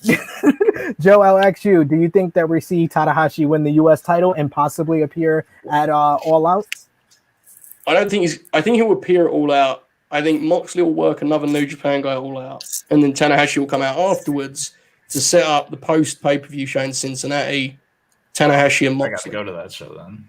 Yeah, that's what I think they're going to do. But you're going to get Moxley and Tanahashi at some point, and that's when Jeremy and I just ascend and retire. We leave it there. You know, that's enough for us. Yeah, if it doesn't happen at All Out, if it happens on a Cincy show, I should just go ahead and get tickets just in case. Yeah. Do it, sir. Right? Impact Wrestling, with Christian being the new world champion, we should also mention Brian Myers won the number one contenders battle royal. Did we mention it? This week's Impact on Access TV to face Christian at Emergence next Friday, and that's been confirmed on Impact social media. Hawkins getting a title shot? Yes, indeed. The former Edgehead versus Edge's best friend at Emergence, which for some reason is next Friday. Yo, Impact, chill, yo. I like y'all, but chill. And it's next Friday. It's going against SmackDown and AEW. Not a wise decision. And ROH. Let's not forget. ROH. They still around. And then our final wrestling news note here: Triple Mania is tonight. Of course, you're gonna see in the main event. It's gonna be Psycho Clown versus Rey Escorpion, mask versus hair, and of course, it's Andrade versus Kenny Omega for the AAA Mega Championship. You'll also see Deonna Purrazzo versus Fabi Apache, champion versus champion. AAA Reina Del Reyes versus Impact Knockouts champion. Do you think anybody got a prediction? Do we think Andrade is going to take the AAA championship now that Kenny is not the belt collector? Jeremy? All right, I said Andrade was going to win, and I said Christian was going to win on Thursday's Distraction. I think Kenny's going to win, and I think he's soon actually going to get the Impact title back. I think they're going to do title versus title All Out. I think the end game is still Kenny dropping it to an Impact guy. This is just a way for Christian to take the schedule, this particular week. I really believe that, but we'll see. I pitched that too. I pitched a lot of shit. Yeah, you pitch a lot of shit, man. I think I agree. I definitely agree with the champion versus champion. That's how you add juice to a match that the fans weren't that enthused with on Wednesday. You make it champion versus champion. It's a bigger match for sure. So finally, we have the final round of the wrestling fantasy draft, what you've all been waiting for. We get the first pick for this final round. So, Top Guy JJ, what are we thinking? Krssi, do you want to run down our both rosters? Sure. So far? I can. Hold on. Look at that. Look at that. Romeo in the background doing work. This is the roster for Tru Heel Heat so far. Oh, okay. Romeo, you're taking my job, but okay, go ahead. Go ahead. Run down the names. You can write it down. Go ahead. Okay, so for number one for the Distraction, we have. Well, Tru Heel Heat's on screen, so go with Tru Heel Heat right now. Oh, okay. Sorry, my bad. Oops. Come on, boo. All right, Tru Heel. We have Britt Baker, Omega, Cena, Belair, Paige, Black, Lucha Bros, Thunder Rosa, FTR, MJF, Danielson, RK Bro, Volta, Pac, God.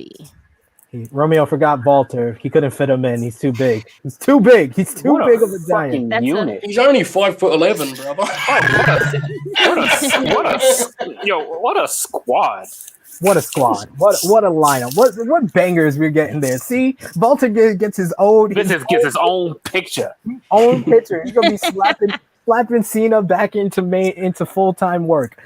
Let's go with the distraction rundown, Krssi. And for the distraction boys, we have Mox, Roman, Sasha, Young Bucks, Big E. Hold on, sorry. It's not in order. Miro, Usos, Ripley, Santana Ortiz, Io Shirai, Peraza, AJ Amos, Finn Balor, KO, Kingston. Not a bad group, guys. Both groups are really stacked. I would say my favorite pick of their whole squad has to be the Young Bucks. I like that Omos is so tiny. Yeah, it's funny. Yeah, that's where he belongs. He belongs as like a little dot on your screen because that's all he is. That's funny. I think between the Young Bucks and Santana Ortiz, your tag division over there. Ooh, It's really good. It's really good. Strong.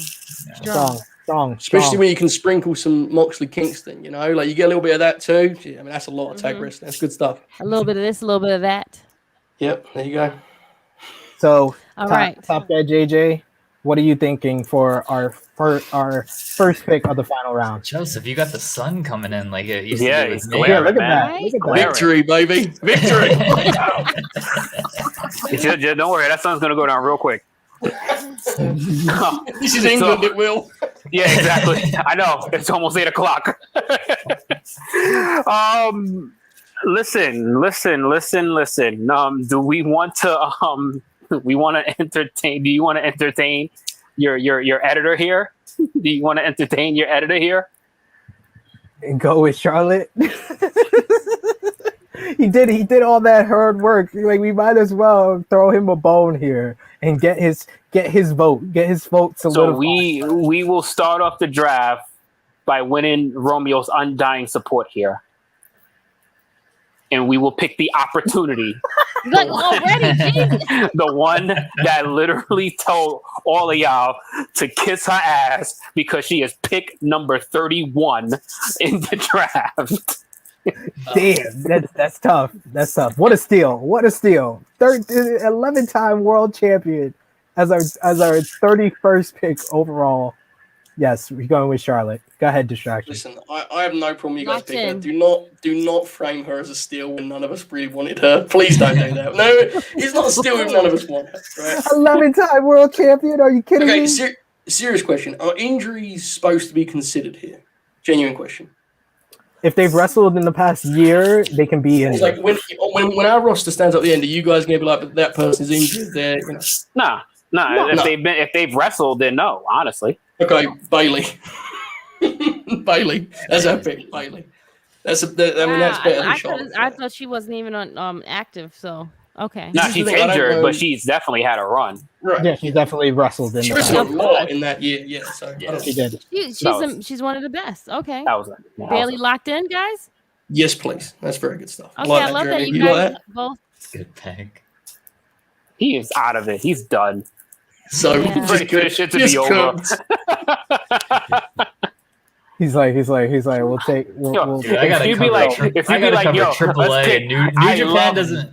New Japan Doesn't doesn't start till start 11 until p.m. 11 tonight. I'm gonna be up till 3. He's gonna be like, yo, if you working. pick Reggie, I'm good with Reggie right now. At this point. I'll push back on Reggie. He was like- I will push back on Reggie. there I got a strategy for this final round, Joseph. We took a female. We'll talk about it after. Okay. So what are you thinking now, JJ? All right, so we've hit some areas Let me here. know the female love that you guys been given. You know. Oh, I mean, I'm not even sure if we're done with that. I'm not even sure if we're done I giving think them their we roses. need another tag team in there.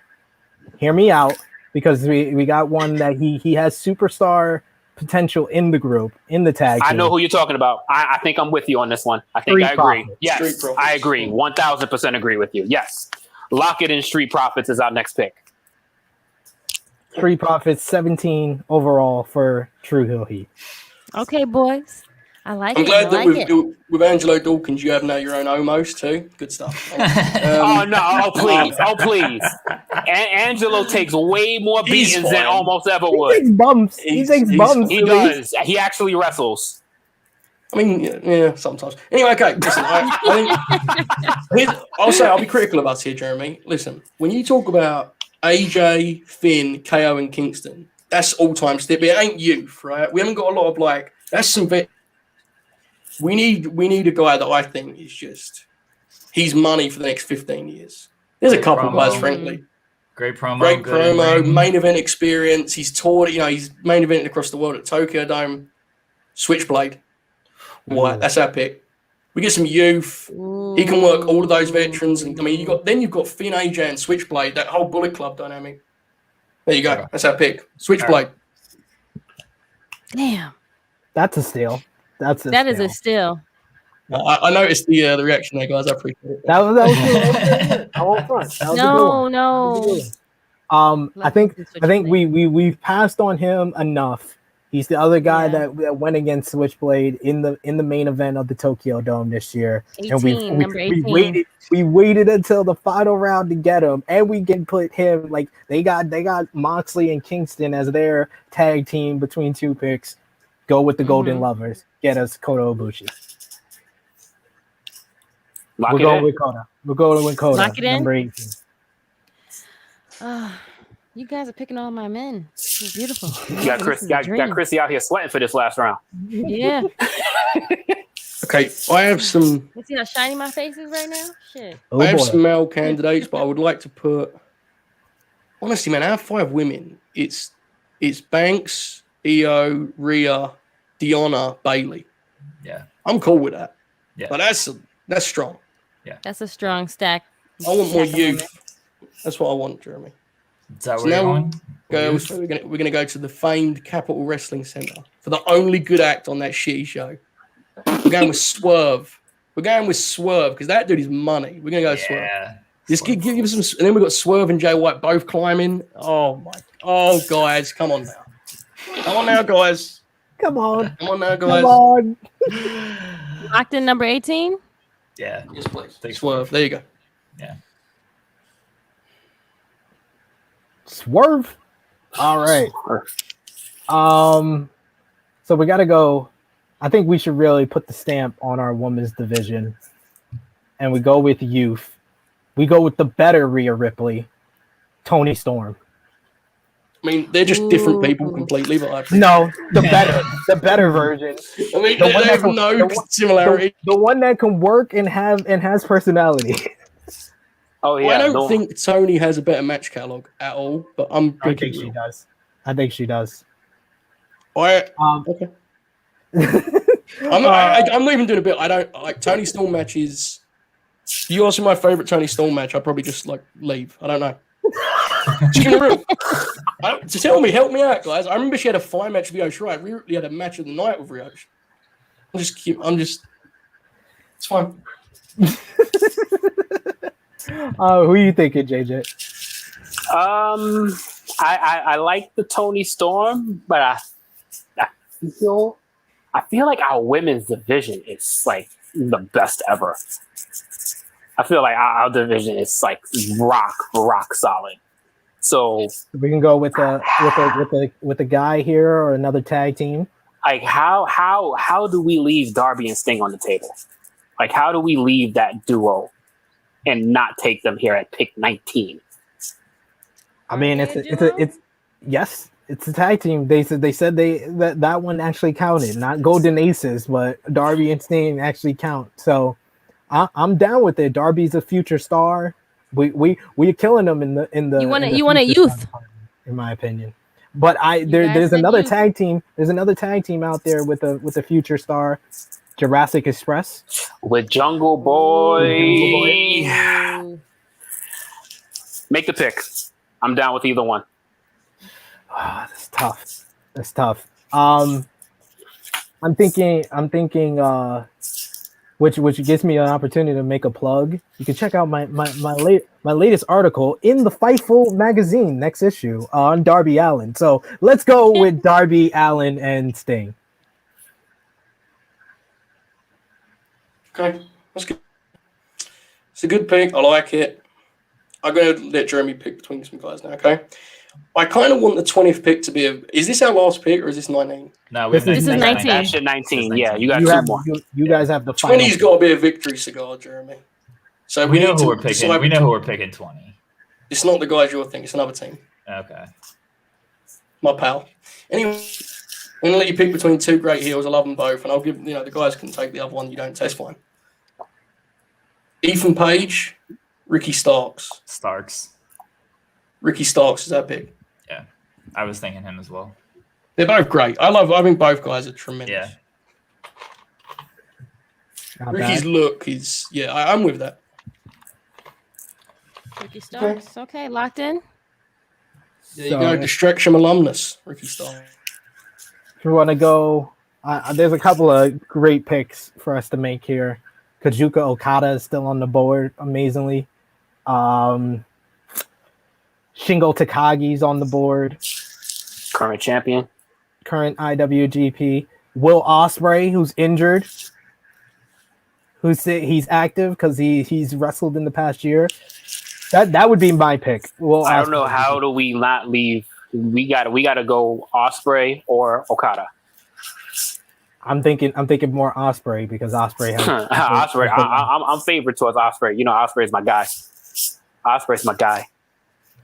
So we're going number 20 overall, Will Ospreay.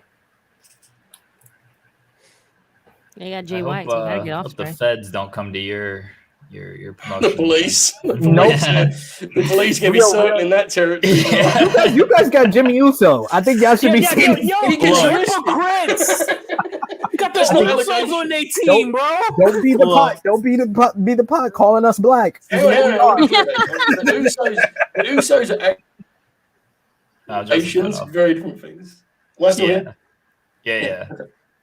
I'm gonna look. You know what I want to do here, right? I know what you want to do. You can do it. You don't want me to do it? No, you can do it. That's fine. Because the only other team, it's the last pick, so now I can say the only other team that I think, like if we just don't want to victory lap this, would be New Day, and we get Xavier and Kofi. We already have Big E. We do Bucks stuff with them. We can push Xavier as a singles guy.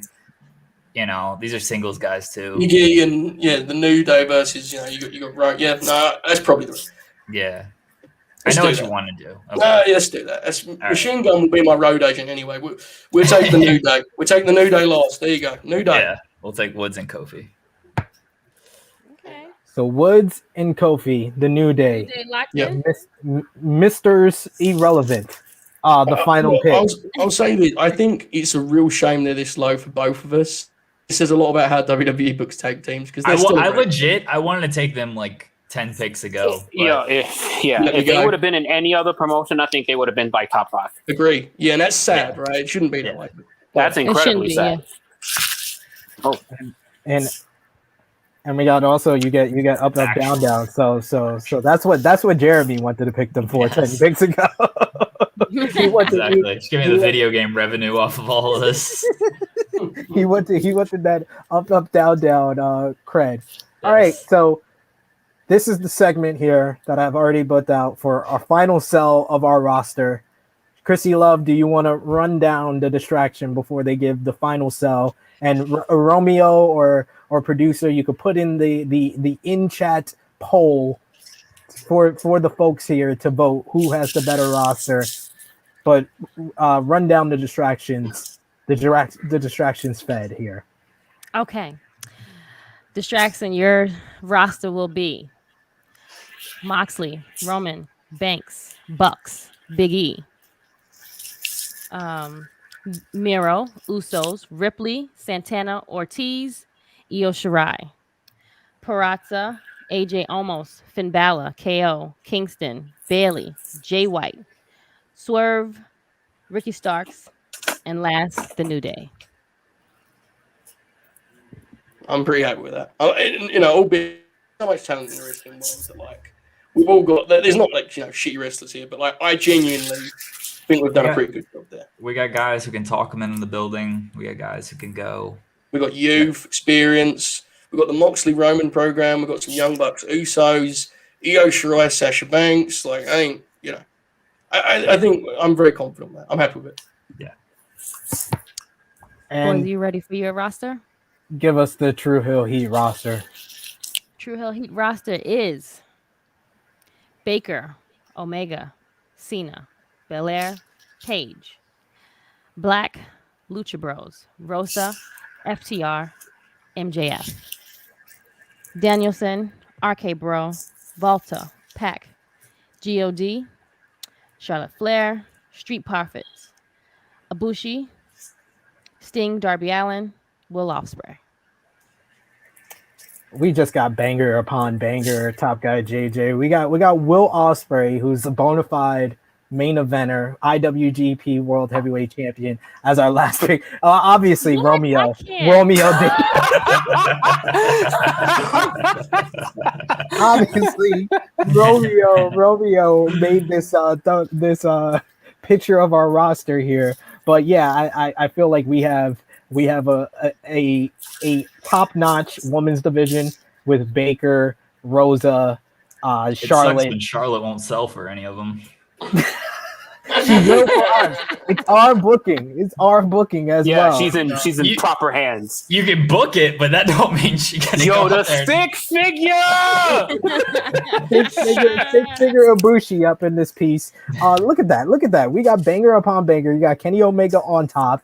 He's going to be feuded with John Cena right off the bat. John Cena can lose to Omega and go make movies. And then you got just countless main eventers after that. You got Hangman Page. You got Danny O'Brien. You got MJF for the next 10 years. You got Malachi Black, Pac, Walter.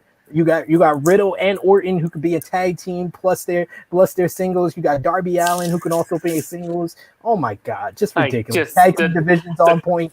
The combination of the main eventers, the promos, the in-ring athletes, the youth, there's so much going on here. But you know what though, to be fair to everybody, the winners in this is wrestling fans. If you just see all of this talent, like I mean, this is all fun and games. I love doing this with you guys. I love kicking y'all asses. You should try it next time. But I mean, I did like some of you guys' picks. You guys had a couple of bangers. Like I said, two of my favorite spots of you guys is the Young Bucks and Miro. I mean, I think because I feel like the first few are very, very obvious. Right. The first handful are super obvious, and then it's just really taking your leaps on guys. And this is just. It's a shame that we left so much New Japan out of this draft. I'm about to say, I'm surprised you guys left so much New Japan out of this draft. Like the fact that Kazuka Okada didn't even get drafted is sickening. He didn't even get drafted. Like the slogan was Okada wins LOL, and now he didn't even get picked. Out of 40 people. 40. We wanted to put butts in the seats. We're already selling more tickets. I'll be honest. We're already selling more tickets. Think about we didn't pick Edge. We didn't pick Lashley. We didn't pick so much talent. We didn't pick Okada. We left Jurassic Express off the board. We left Jungle Boy off the board. Jungle Boy didn't get picked at all. It's crazy. Like this could have gone another 10 rounds easy, and we would have still left people off the board. Absolutely. So, Krssi, you are the on-screen judge. You've had a chance to look at all the roster. You've had a chance to hear. Wait, we picked Seth Rollins. Huh? No, we didn't. No, we didn't. I thought we picked Seth Rollins. No, we didn't. No. We didn't pick Seth. Seth got left off the board. Another guy. Yeah, that's another one then. I thought we had it. You we thought about it. We thought about it. That was him with Edge. You thought about him. He got considered, but he didn't get the call. He was left at home. He was left at home wondering. That's insane, bro. That's insane that 40 picks and neither one of us took Seth Rollins. They didn't want to complete the shield. Fuck, I didn't want to complete the shield. That sucks. Get Seth Rollins out of my team. I don't want him around. Fucking tweeting about. I guess. Obviously, clearly, the drip ain't working. Drip ain't working all the way. The drip ain't working. Clearly, that was the last straw for me. That's fine. It's done. Drip is not working all the way. We got a couple of comments here. You got no one picked Guevara, Okada, Jungle Boy, Rollins, Becky. Becky wasn't included because she hasn't. tried. Yes, Becky was inactive for over a year, so that's why. Still so much out there for sure. JJ is upset at the lack of TNA talent. He said it's disappointing. He said Bill's Mafia said, "What? Nobody wanted the best 3-star matches you have ever seen with Rollins."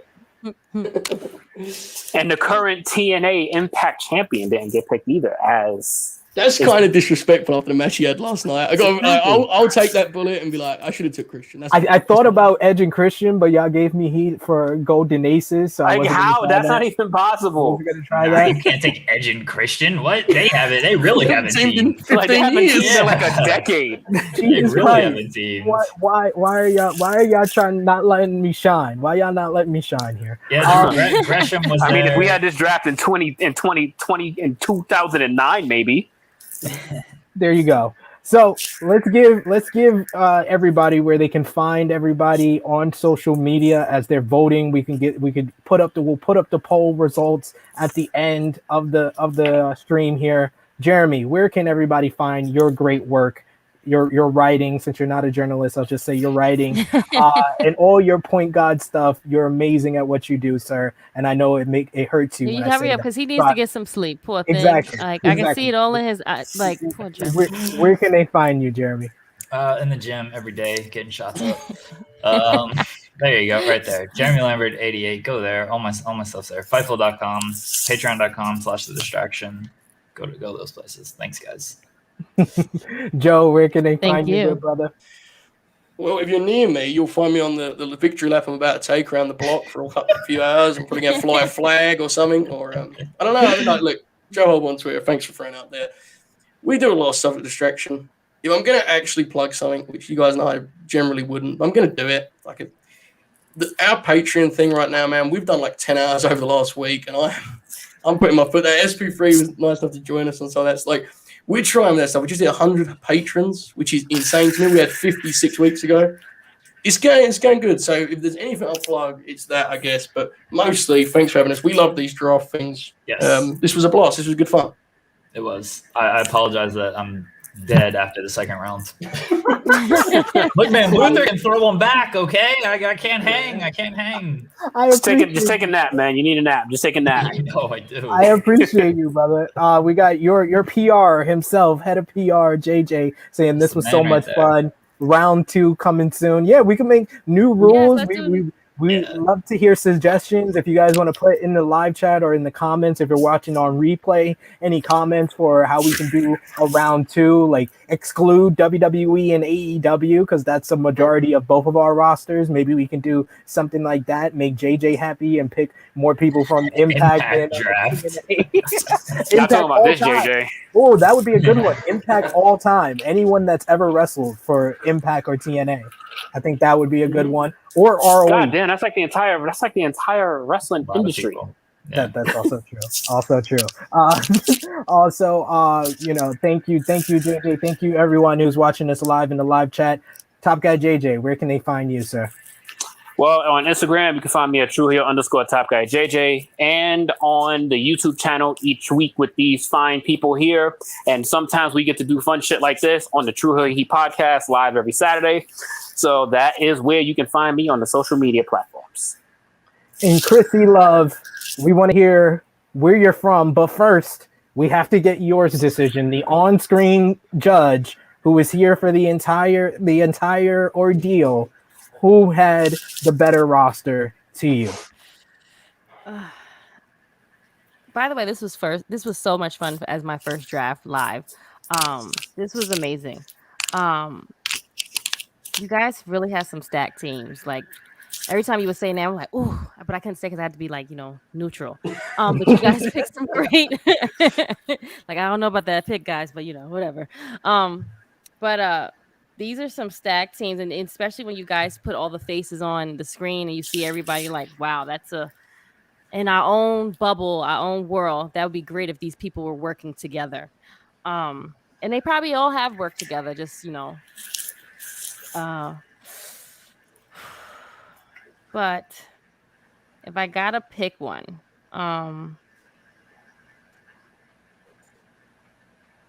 Tension. The tension is real. No, it is. It's really, really.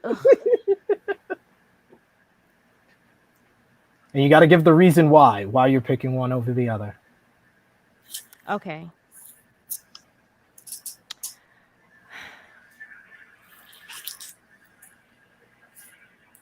I have to say that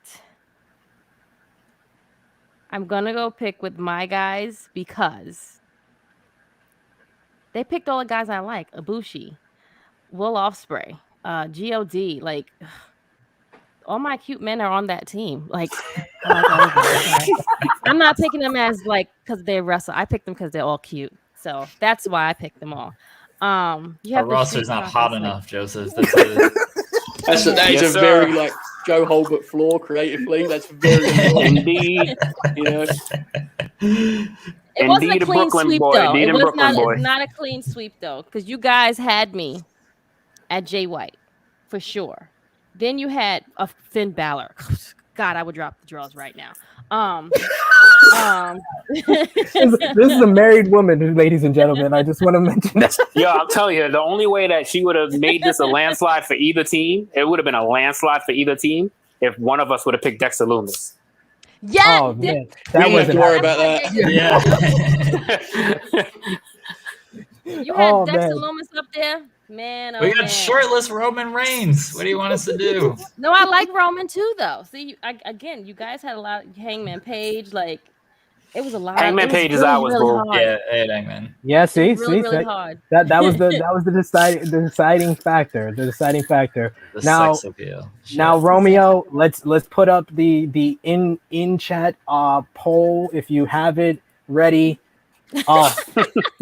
Distraction in a landslide. In a landslide. You guys watching are the deciding factor. So we are gonna give guys win. We're gonna give this fantasy draft to the distraction. The distraction takes home the victory thanks to the in chat poll. Even though they have a PR worker in the. Sorry that we're over, pal. Right? What do you want us to do? What do you want to? Yeah, man, right now, selling tickets. I feel like we just like literally had an NXT draft going against the WWE. Right. Never. I'll never deny you guys for being popular, being over with the fans of the viewers here. So, Krssi, where can they find you on social media? This was really fun, guys. But you can find me every week with these lovely guys on Tru Heel Heat. Other than that, you can find me on IG, Twitter, and on Facebook. Krssi Love _ just miss Krssi Love or Crystal Lynch. And you can find me at Tru Heel SP3. I want to thank Jeremy and Joe for being on this edition of Tru Heel Heat. Quite honestly, and this is no trying to get Jeremy mad or anything, two of my favorite people in all of wrestling media. I will always, go out of my way to be on their Twitch stream, to be on their flagship show. Go over to Fightful Wrestling, subscribe to their YouTube channel every Thursday, 3 p.m. Eastern time. The Distraction Podcast, one of the best podcasts out there. If you just like having fun talking about wrestling, these guys do it better than anybody else. And to plug their Patreon, check out me, Joe, and Jensen and Robert O'Neill with the Dream Ultimate SummerSlam Dream Card. Top-notch stuff. It was like Vince, Pat Patterson, and Vince Russo around the swimming pool putting together the greatest SummerSlam card of all time. So go over there and subscribe to the Distraction Patreon, and right here subscribe to the Tru Heel Heat YouTube channel. If you're new to the channel, hit the subscribe button. We go live every Saturday with the Tru Heel Heat Weekly Podcast. Daily content. Tomorrow, I'll be going live with Jimmy Macaram with the AE Ramble, reviewing AEW Dynamite this past week. Monday, we got True Rewind, as well as Rated Raw Superstars, the Raw review live content throughout this week. Big SummerSlam week ahead, so there's a whole bunch of great content to enjoy. And follow us on Facebook, Twitter, and Instagram. Great comment by Romeo. Yo, get him out of here, man. Get him out of here, man. Get him out of here with this bullshit. Follow us on nobody drafted Willie. Facebook, Twitter, and Instagram at Tru Heel Heat. Like this video, share this video with all your wrestling fans, friends, and family.